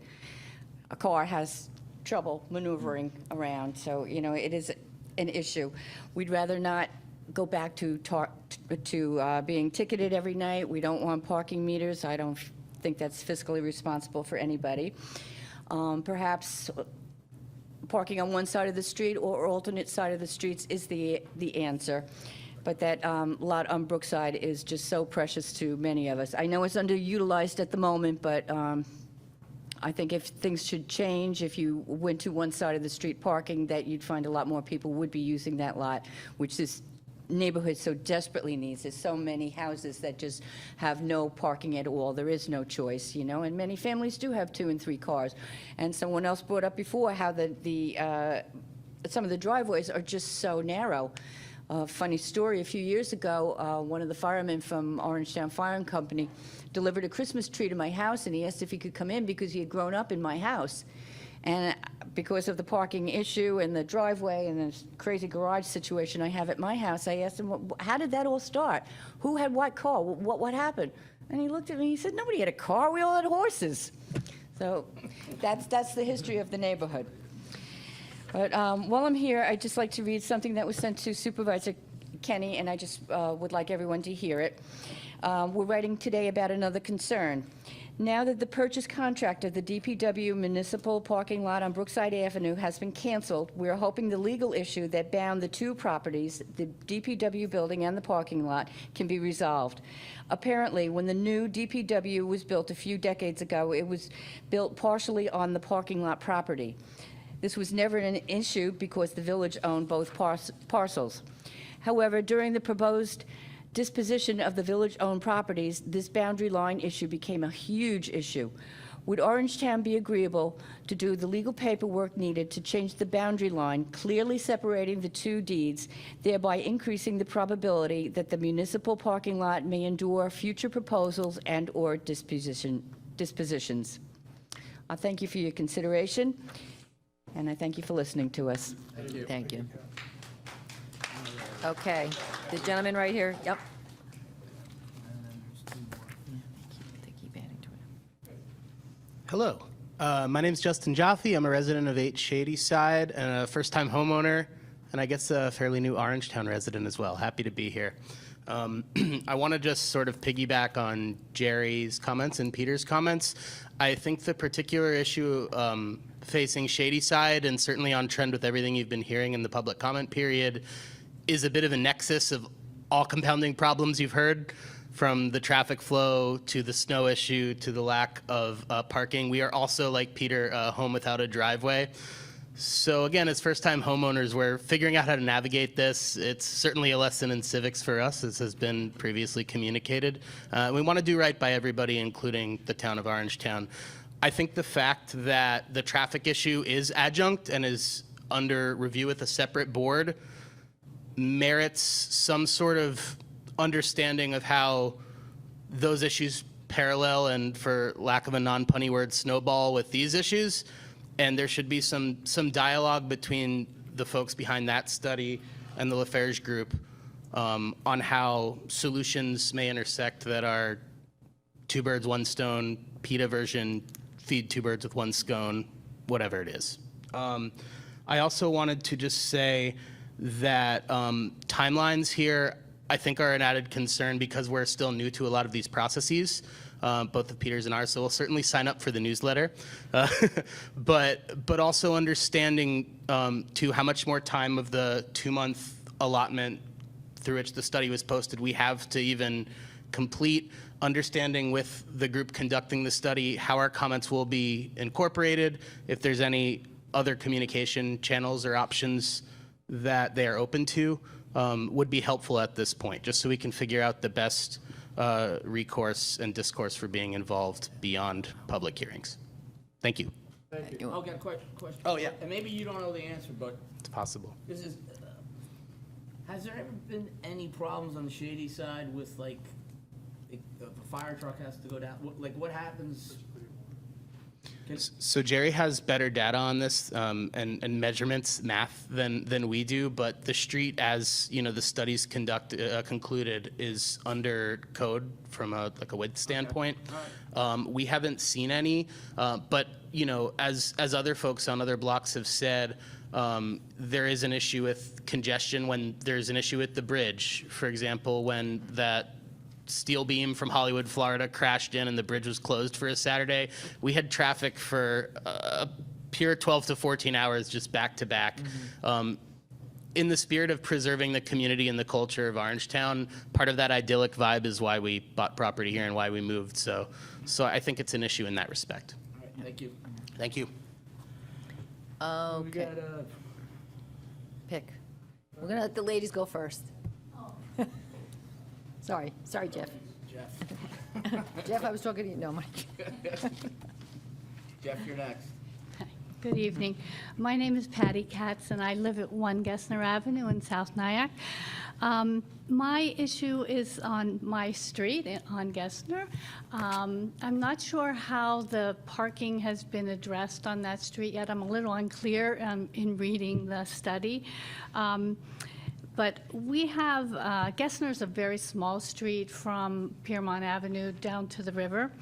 And we have an increased amount of traffic and it's all tied into, at the end of the street, there is a very small park there.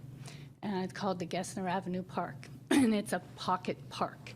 And what it is there are 2 benches there that look out onto the river. This was a neighborhood park it doesn't have a parking lot, but it brings a lot of traffic there for whatever reason. It's on social media, that's why.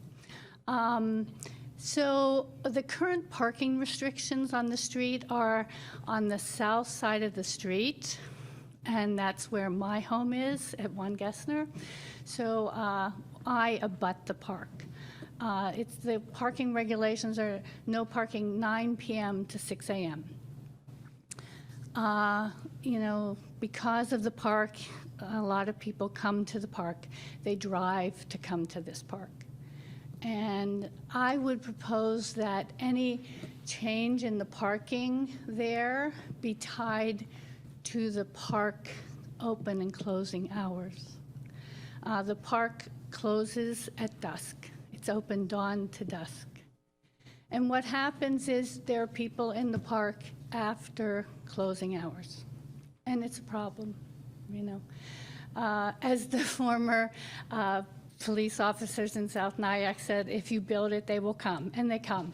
And most of the people who drive to the park don't live in Orangetown. They run the plates and, most of the people who are there coming to this park don't live in Orangetown, they don't live in South Nyack, And I'm sure you're aware because I've been in touch with Allison and Eric Gordon. They've been very receptive in working with us on the street. There's a lot of, this probably isn't for this hearing, but there's drug use, marijuana use, drinking, the amount of trash that I've had to pick up out of my yard. It's awful.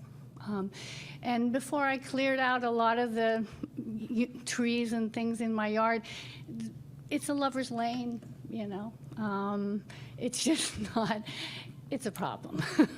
I didn't know this when you guys dissolved, that we were getting this kind of... I'm sorry.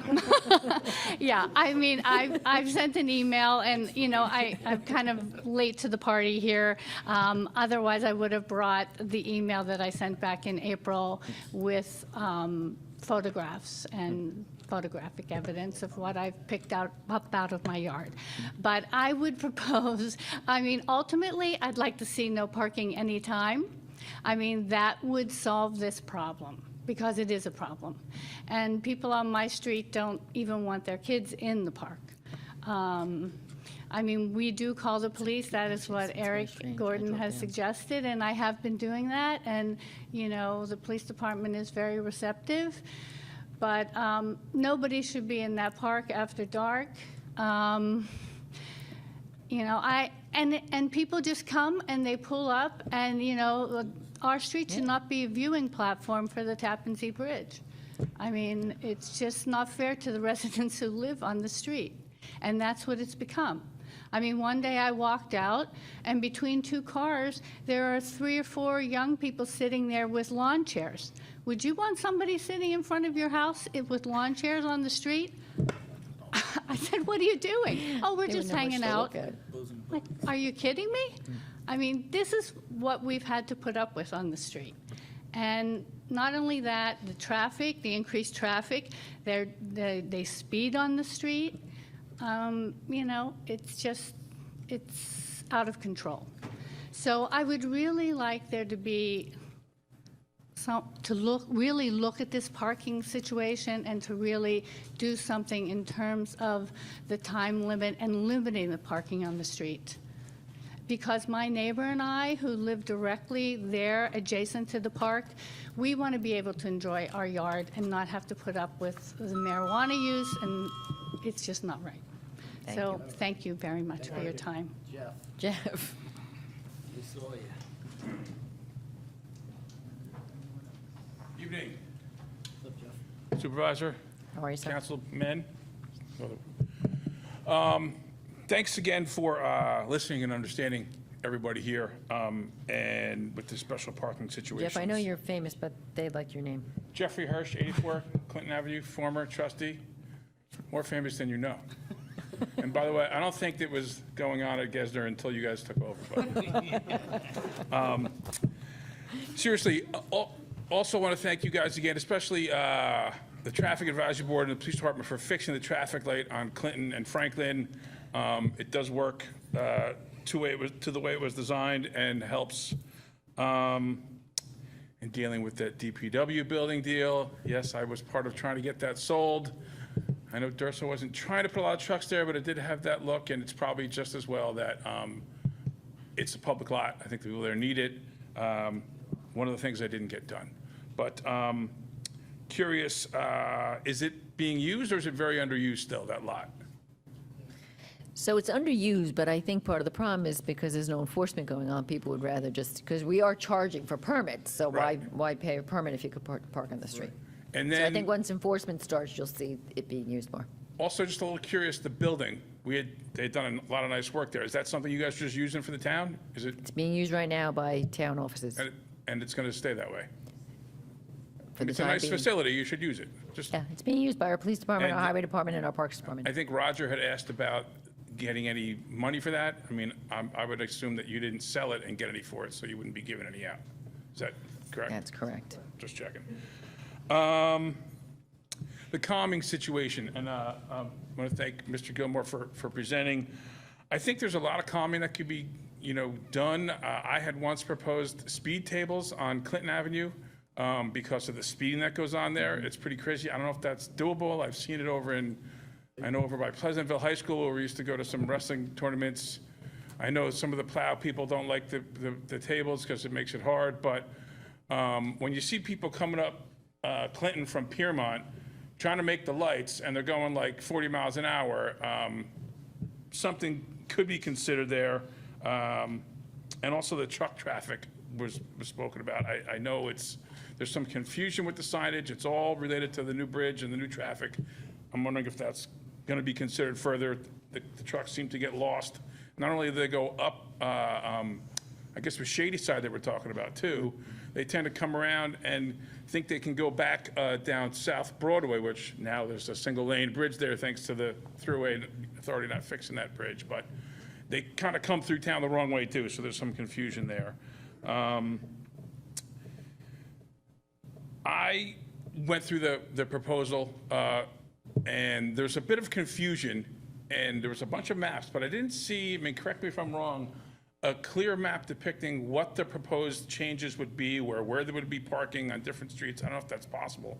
I think it could help. I don't know if that's something that's doable. There's a lot of color-coded maps. I didn't see one that said, okay, no parking here, no stopping standing here, parking here, 3-hour parking here. I didn't see any of that kind of depicted, which could help.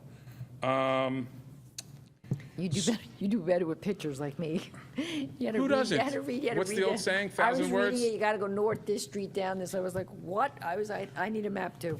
I mean, they usually go together. I do images with, arrows and words on them too. Thank you. Assume this is all going to be incorporated with the comprehensive plan? Is that part of or is it separate? Totally separate. Totally separate, nothing to do with it? Okay, so that makes it easier to get both done separately. But as far as getting those traffic calming measures, usually what happens is that you'll go to the Traffic Advisory Board, and they do it all over Orangetown. Like you'll see, signs that tell you what speed you're doing. They'll do like the bumps, you know. So Jimmy Dean and Paul's on that board still. They do it on a regular basis. You go to the traffic advisory committee and you present your case, and then they'll deem what's appropriate for what you're saying is going on, and they'll do studies and what have you. They may do it on a temporary basis, see how it works. I think the Traffic Advisory Board does great stuff. They were effective, especially with the police contingent there, with knowing how it works. Happy to do that, but thought I'd bring it up with this study that, since it was mentioned. The time frame. From my experience, people were asking, I would assume this would be several months before a vote or decision would happen. Is that correct? Yeah. Probably at least another couple of meetings of continuations of hearings. I think that was kind of the question. Just, I guess. Yeah. Anyway, I don't see this getting done, before winter's over. New Year's? Like, New Year's, Got to read my newsletter. it might even be, you know. And it gets posted on Facebook in a lot of the groups, too. I know. Can't say I don't. I like hide. it. I hit like. I mean, it's, I got to get my readership up. What can I tell you? it's a unique situation. We're taking over the village of South Nyack, and, you know. So we're not gonna rush into this.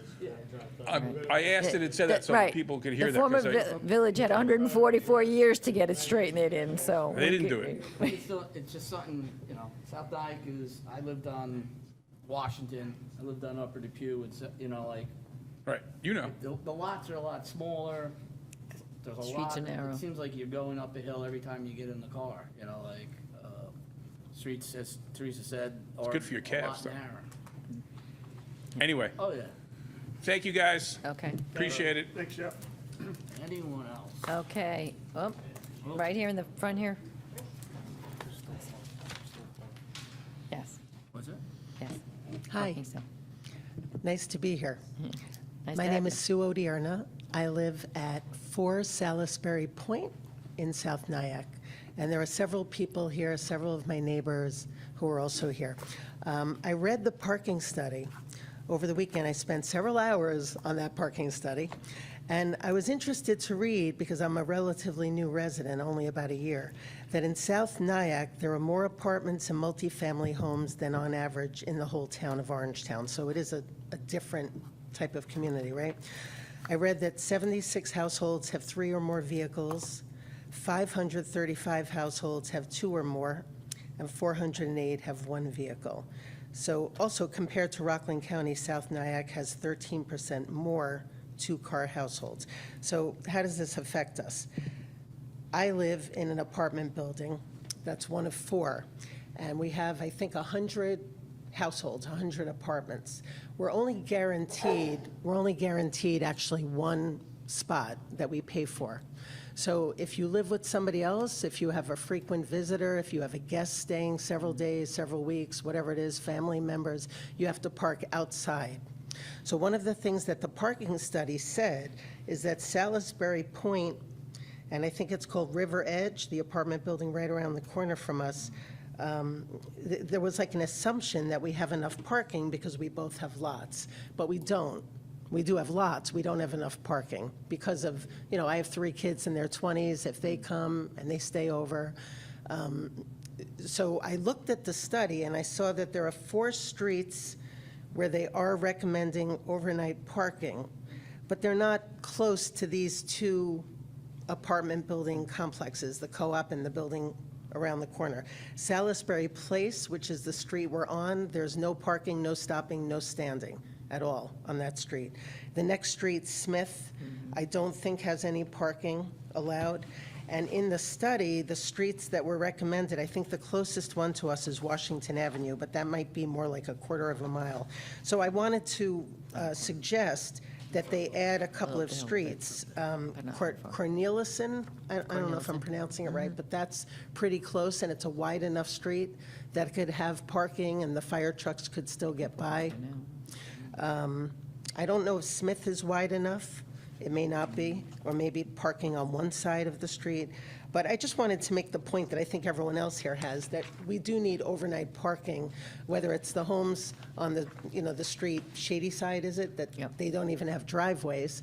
I understand that Salisbury Place used to have parking, but because people at Salisbury Point, you know, my co-op would park there, they, you know, didn't like that, and so that ended. So we just need to look at other streets in the tip of South Nyack, I guess it would be, right? And see what else we can do to add overnight parking. On a completely separate issue, but I think this is part of the dissolving of South Nyack, right? We have a circle where we were always allowed to park for up to 30 minutes to drop off passengers, et cetera, shopping, groceries, things like that. The way I understand it, the fire inspector at the Village of South Nyack thought this was just fine and dandy, fire trucks could get in, and the only regulation was that you could not park there between midnight and 5 a.m. And so Salisbury Point, except from midnight to 5 a.m., would let us park in those spots for up to 30 minutes. When the village dissolved and the town of Orangetown fire inspector came, who I'm told is the same person as the Village of South Nyack fire inspector, the rules were changed. So I don't really understand. I hope that somebody could look into it further. I actually work for the town of Mamaroneck and have the job assisting somebody like you. I'm the confidential secretary to the town supervisor.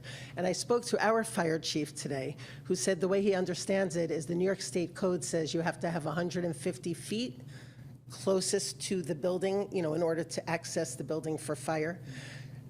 The circle is really big. I mean, I didn't get out there and measure it, but I just wonder if somebody could take another look at that. And Can I ask you to just send an email and? Oh, sure. Yeah, just so we Yeah. can remember to follow up on that. Right. Yeah, you can. Right, Yeah. and just to understand, everybody who speaks tonight, all of these comments are put in the public record, right? Yep, So, and an email for people who don't come, because I have many neighbors, some of them are older, some of them cannot drive at night, and we'd like them to email you as well. And just- Absolutely. Okay, thank you, and nice meeting you all. Yeah. Thanks, yep. Okay, Jerry?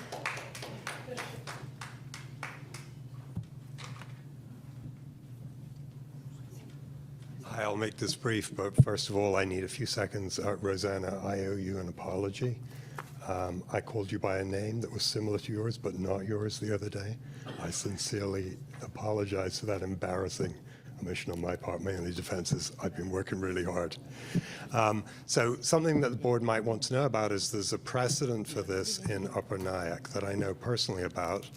On the northern end of Front Street, specifically a couple of houses, including 310 Front Street, which has no driveway, are in a situation where they have no ability to essentially accommodate the vehicles associated with those houses.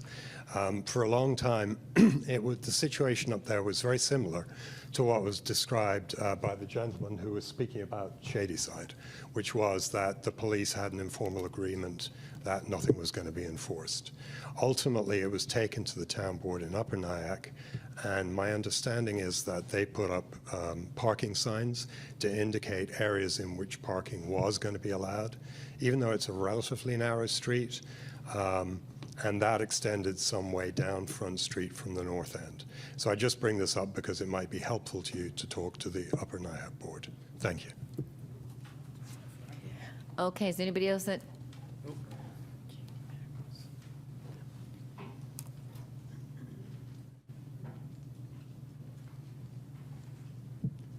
My name is Pete McMenamin, and I live at Salisbury Point. And I'm here really to just back up what Susan O'Dyrne said. The recent decision by the judge literally took away 50% of our visitor parking. And it happened without any warning. We had contested the fire inspector's ruling, and the judge ruled with the town, in addition to fining us $1,700, which we found rather extreme.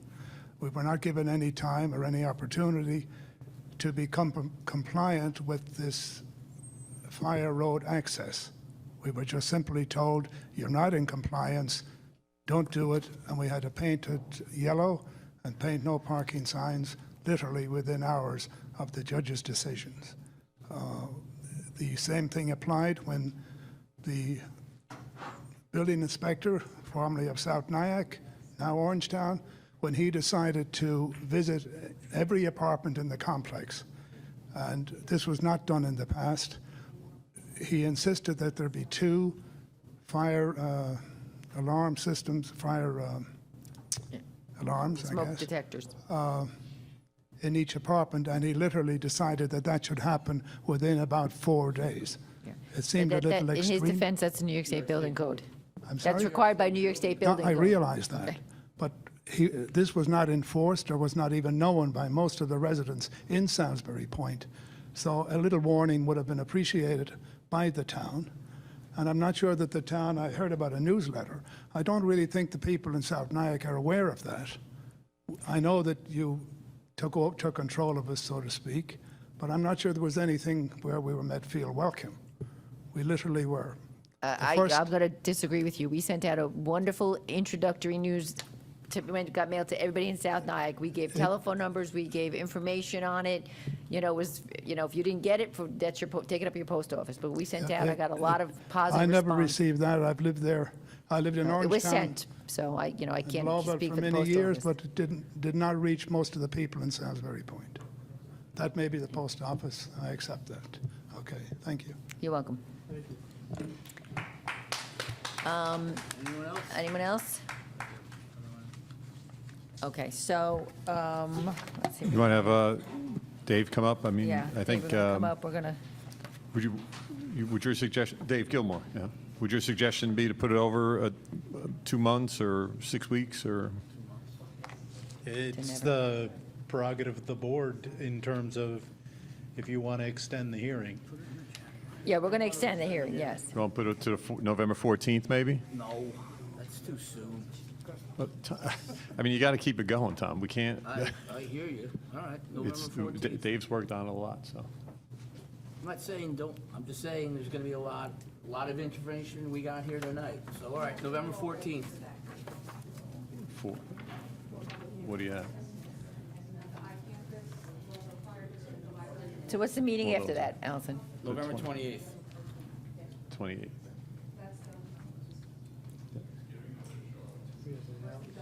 Yeah, that's fine. So 14th, are we leaving it on the 14th? The 28th, we're saying. The 28th. Okay. Okay, so we are going to be continuing this to November 28th. So again, you could submit written comments, and if you give us your email address, we could always keep you up to date on where we're at with it. 7:10 on the 28th, November 28th. All right, thank you. Okay. Thank you. Good? Okay, so can I get a motion to continue this public hearing to November 28th, at 7:10 PM? I make a motion. All right, I say we take a 10-minute break. Somebody's got a second? I'll second. And all in favor? Aye. Okay. Okay. I know. You want to take a 5-minute break? Yeah. Okay. We're just going to take a 5-minute break, and we'll be back.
business here. We never opened the public comment section, so we're going to do that now. Can I get a motion to open the public comment portion? Motion. All right, second. All in favor? Aye. Okay, so I don't have anyone signed up. Is there someone here that wants to speak at the public comment? This lady, we'll start in the front and work our way back.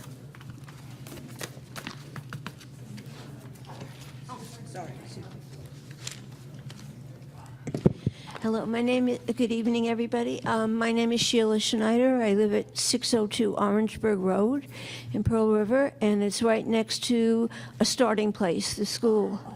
And I noticed this evening, what everybody was talking about basically is quality of life here in Orangetown. And I've lived here since 1974, and I've seen a lot of changes. But one thing that stays the same is that the school property that abuts my house is a disaster. It looks like an abandoned lot in a slum. And it's an overgrown plot of land with extremely large vines that grow over into my property and have killed several of my trees. It's filled with plastic bags of garbage, broken cinder blocks, large branches that sometimes trucks come at night in the dark and dump large branches in there. There's pieces of insulation, metal piping, flower pots, and other refuse not in bags. There are large animal holes, some of which dig under my property. And these aren't from chipmunks. This is some larger animal, and there have been foxes seen. It's covered with insects and ticks. I can't even go out to use my shed because there are bugs buzzing all around. I've had to have private companies come to cut down my dead trees and clear away some of the vines growing onto my property. I resorted at one point, now I'm sure I don't look like somebody that should be doing this, but I cut down the tree. It took me 3 days. I kept going out and doing it, and to cut away some of the vines that were growing over my fence. It's disgusting to see when I look out my window. It's a health hazard, and please don't tell me it's a school board issue.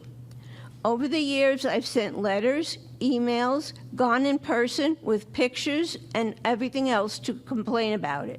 My last effort was attending a school board meeting where my voiced concerns were treated with contempt. And someone after the meeting who worked there told me the superintendent has no intention of doing anything about it. Now, what I want to know is why is the school exempt from the town code? Why are they allowed to have a lot filled with garbage? The school needs to be held accountable for their dereliction of duties in maintaining their property and the total disrespect for others. Why doesn't the school have to comply with the town codes? And if this is what we're showing students about maintaining property and community spirit. Thank you. Eileen?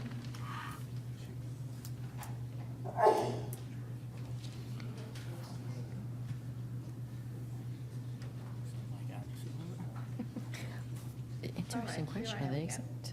I'm going to talk tonight about my experience with Optimum. Not this past week, the week before that. On a Monday, I'm watching television, and all of a sudden, everything goes. The telly goes, the phone goes, the Wi-Fi goes. So I called Optimum. They said it can be there on Wednesday. Young man came. He fiddled around. He was talking to somebody. The fella said to me, I can't fix it because I never learned how to do fiber optics. Okay, the next guy came on Thursday. Okay, he came and he gave me a new modem, and he was very nice. The texts were very nice that came. The telly was working, the phone was working, everything was good. He left. I got to turn on my Wi-Fi. I have no Wi-Fi. Okay, another fella comes on Friday, and he's fiddling around. He said, I don't understand. I said, well, you know, that's a new modem.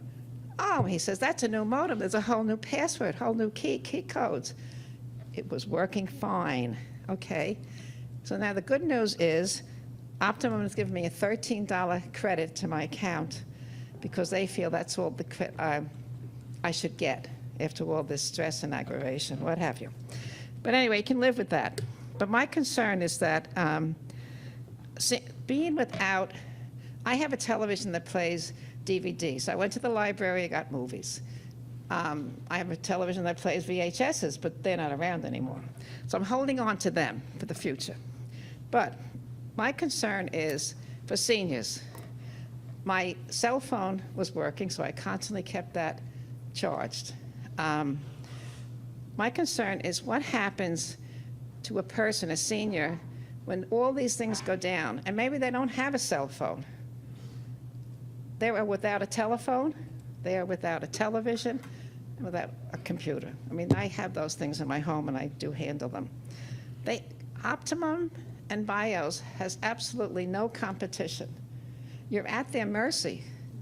It's a terrible feeling when you're in a house. I mean, I'm up and about, and I can handle myself. But without a land phone, without a television that brings, solace to people, they have something to watch, something to do. As a senior, I think about other people that are aging out and they're in a home. Where is the connection, or where is the responsibility? What has happened that two, like BIOS and Optimum, have total control of our lives and how we can reach out to people? And on Monday, the following Monday, everything went out again for about an hour. It was unbelievable. Anyway, it all came back within an hour. And they actually sent somebody from Optimum to my house, because the other fellows that came, they work for an outside agency. They don't work for Optimum. The man who came the last time worked for Optimum. He came and he looked at everything. My suggestion is, if we can look at maybe forming a committee to listen to people's concerns and what happens, and they need competition. We need something Thank you, else. Eileen. Now, the other item is item number 22. In that form, you are suggesting that the applicant only provide Eileen, complete a the short time is up. form. I'm I sorry. know. It's been a long night, and we've a lot more to do. I've been sitting here, too. So it's I a know, long- but everyone, we know the rules. They're the same rules they've been for, know. I can't tell you how This is long. important. They're suggesting a short form rather than a long form environmental review. Item 22. Anybody else want to speak? Jerry?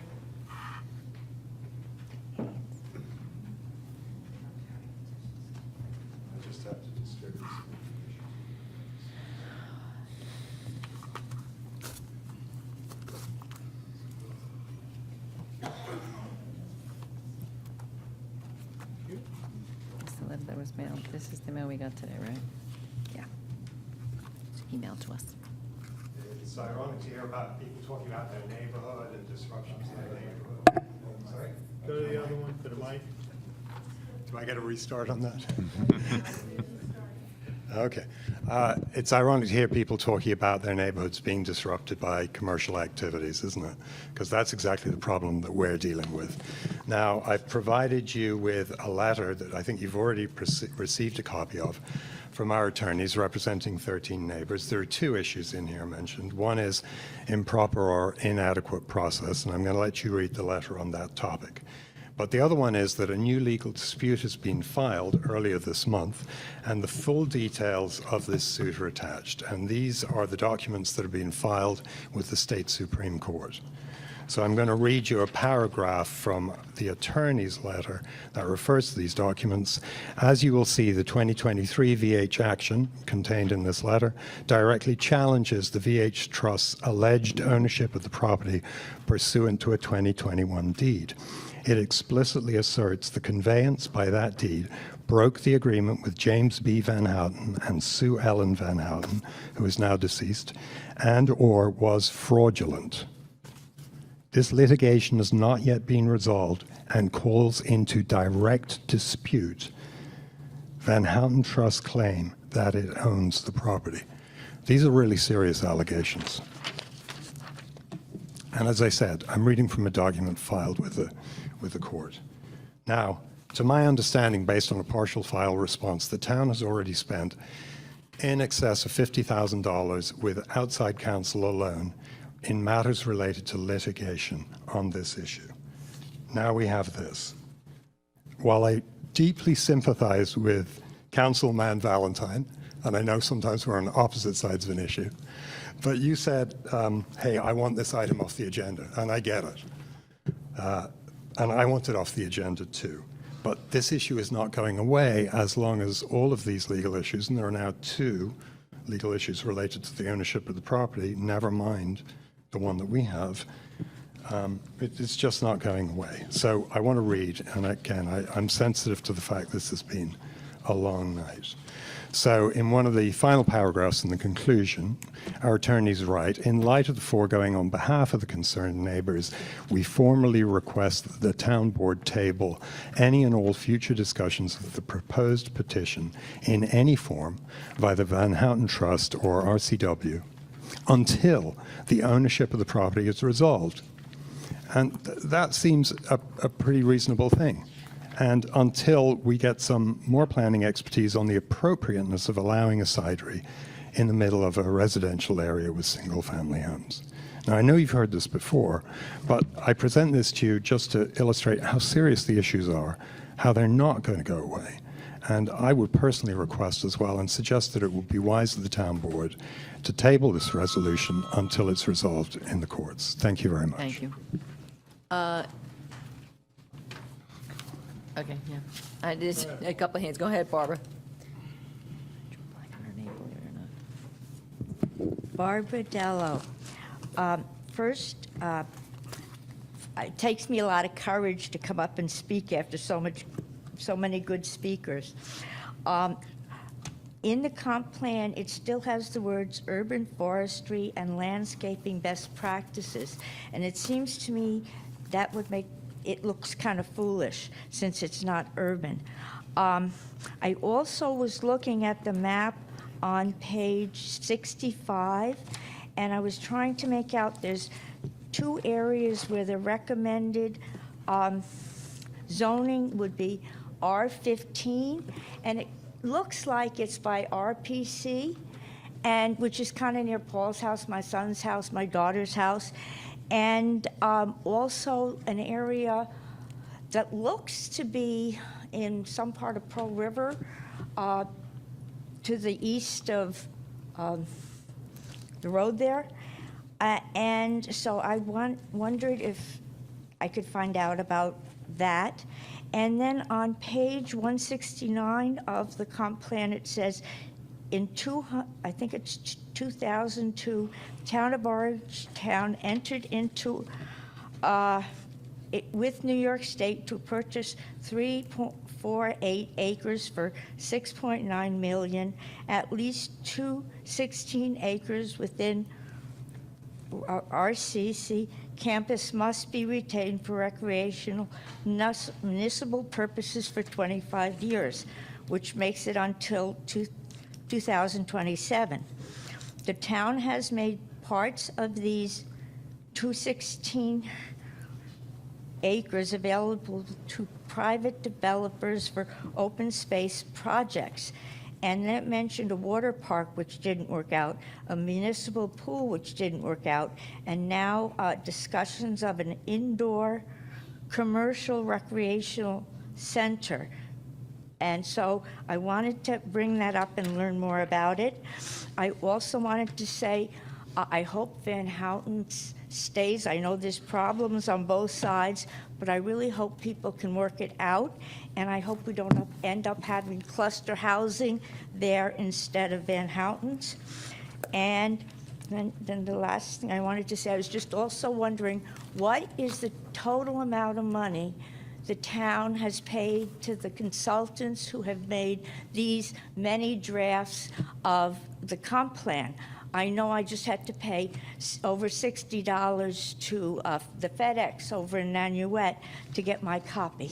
So I don't think it was in the library this time. So I thought that's all. I have 5 seconds left. I hope everyone has a good night. Right here in the front.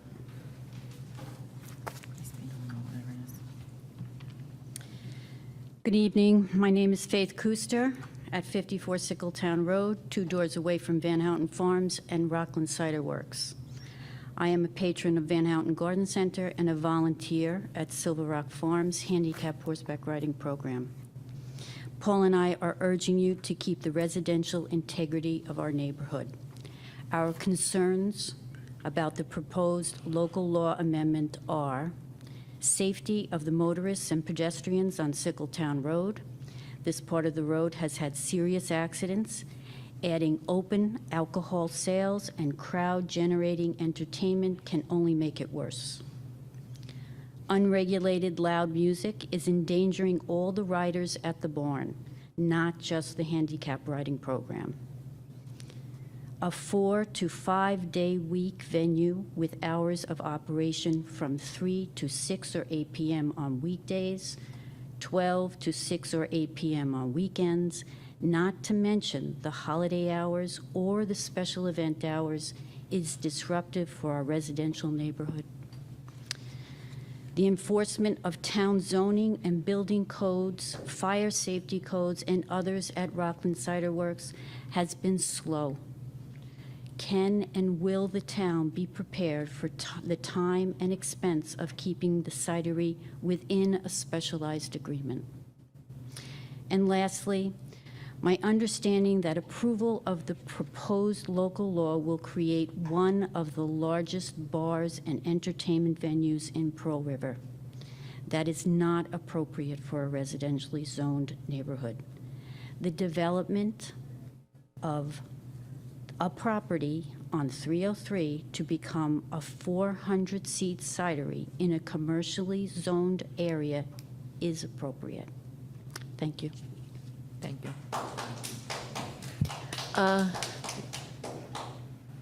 What's her name? I can't remember her name.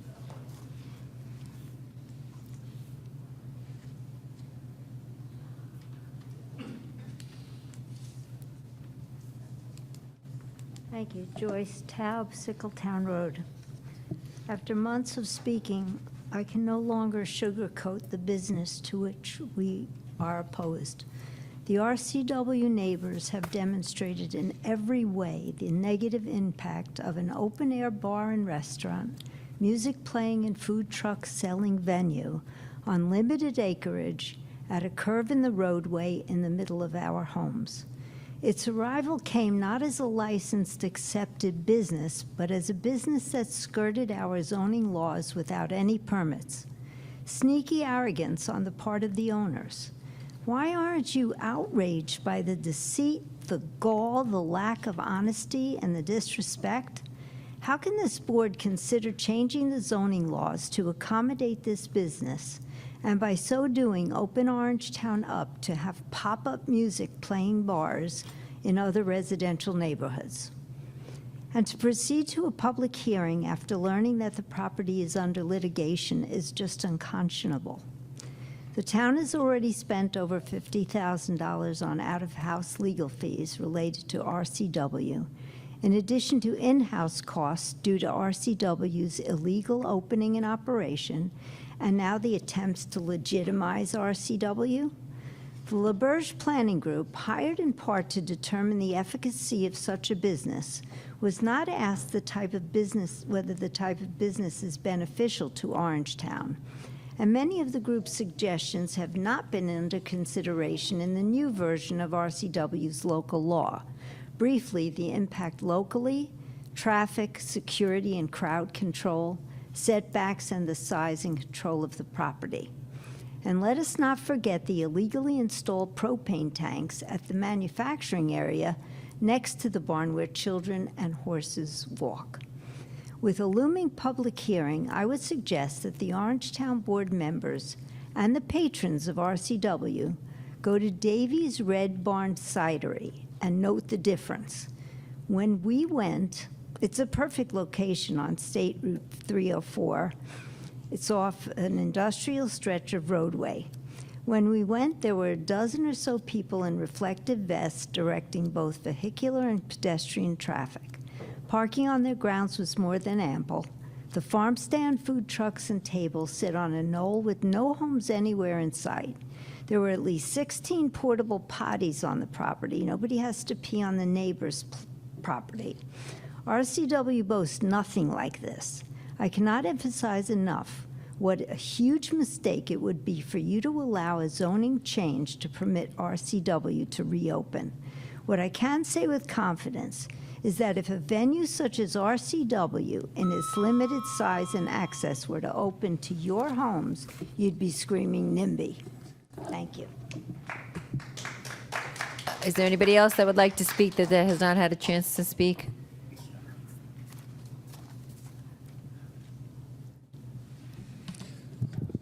Hello, Paul Kuster, 54 Sickletown Road. I see that a public hearing has been suggested for the local law amendment for the Rockland Cider Works. Just a few observations about the draft that has been circulated. One is a site plan. The site plan sounds like it's voluntary and it's option to be changed. I think a site plan needs to be in place and to be publicly shared before the public hearing. Secondly, it doesn't mention the capacity of the site. It only refers to the zoning on the site. And I've seen other documents that suggest Rockland Cider Works and the farm stand should be counted as separate populations. And that is a silly idea. It's one site, and it should have its maximum population allowed at the site. A third is amplified music to be able to be amplified outside and not indoors is going to, every time, violate the noise laws. And so that needs to be considered in terms of how we look at the use of the site and how it's going to conform to the noise ordinances. The amount of hours allowed reach roughly 30 hours a week. And then on top of that, it permits another 18 special events. And so that could be potentially 6, possibly 7 days a week that it could be in operation. I think the amount of special events has to be considered and has to be defined in terms of what it is allowed to provide, and it still conforms to the overall population amounts that should be part of the agreement.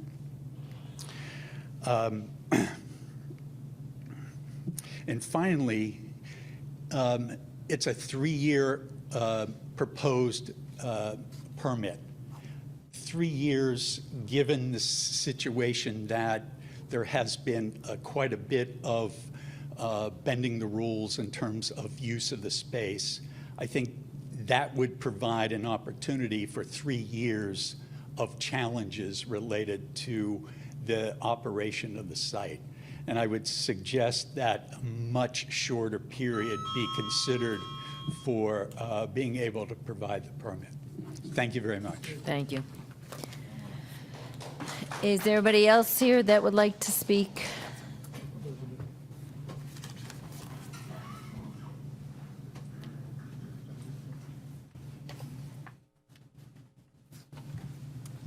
Hi.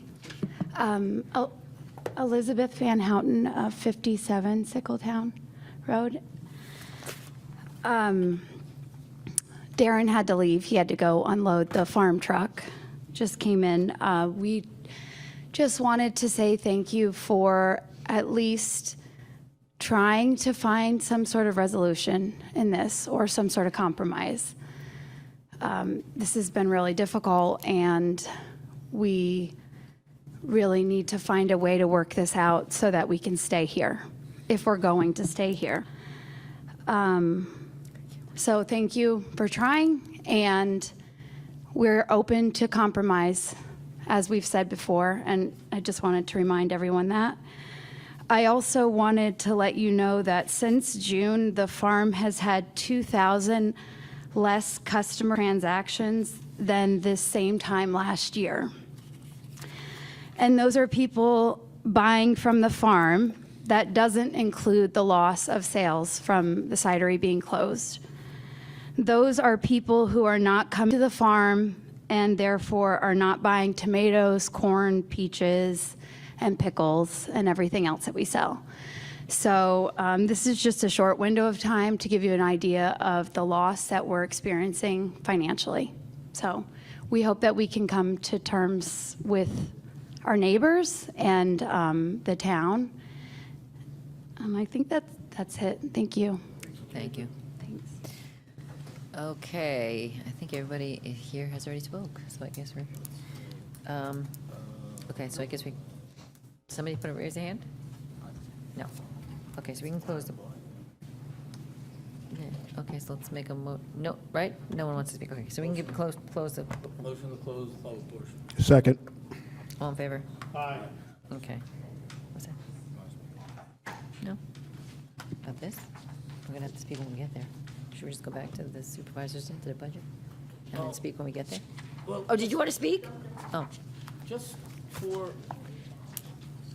the woman who was here right next to Starting Place, have you contacted the Orangetown Building Department yet, or no? Over the years, I believe I've called just about everybody, but, trying to remember, no, not the building department. All right. Jane, can we have someone give her a call tomorrow and regarding the? We haven't received a complaint in 6 years that I'm aware of. So, we can complain, again, I think it's owned by the school district, so Yeah, they're not subject to the town. not much we can do. That's what my concern is. Why isn't? That's the way the state has it set up. even property maintenance? But I mean, they can maintain their property any way they want. Yeah, that's, Garbage dumped there. not if it's a health issue. Yeah. I'll Let's talk get to Health Department of Health Department. involved. Let's get the Department of Health. They said I had to deal with the school. And the school is totally unresponsive. We'll have to shame them. We're gonna shame them. Um, I would resort to shame. I threatened legal action, which I really intended to go through, but my husband just died and I'm not up to it. Right, But it's really horrible, horrible.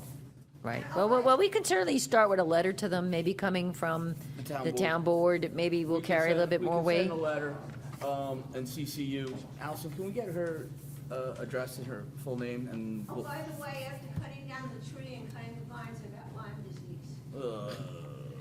Okay, So we can CC her on the letter? yeah. Okay, All right, you're up. okay. Okay, next item, number 18. Jeff, you gotta, yeah, back to the agenda. We're gonna get out of here eventually. I told him, I texted him already. I said no. I figured we're gonna get to that We're gonna item. get to it when we get to. It's on here to set a public hearing. You think that, you want, we gotta stay here, what the heck? Maybe the most sent people in. He actually. I know. agree with everything he said. I agree with you. I agree with. That's what I said. Well, Where was he? I mean, at the end of the day, you got 5 board members and 5 different opinions. Right.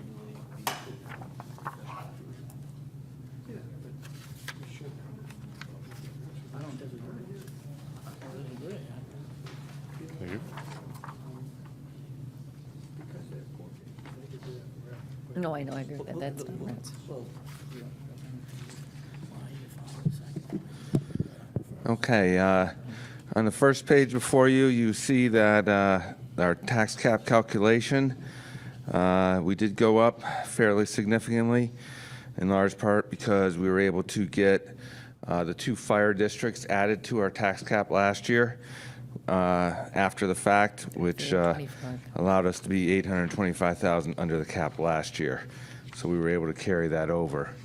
The bottom line is the supervisor's budget comes in $103,000 under the tax cap. And you can see that on the first page. If you turn to the next page, that includes the sewer calculation for the sewer unit charge. So that goes up to $330.64, roughly a little over 4% increase.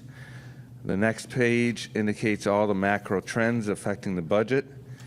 And obviously, things are going up much higher than expected. One of the biggest surprises was the state increased the pension funding percentage by 2% for the police and fire pension system. So that had a negative impact of about $850,000 that we had to overcome. Obviously, our workers' comp continues to increase. The hospitalization costs are continuing to increase dramatically. About the only good thing we have going on is because the board agreed with my suggestion to switch over to New York class, we are getting dramatically higher interest income. And we now expect to get about $1.5 million of interest income next year. So that was a huge beneficiary this year and even more so next year. On the next page, you can see all the different changes that were made to the request stage. You were all in the meetings from the request stage, and so those are all of the changes we made to that. So, Jeff, I'm just going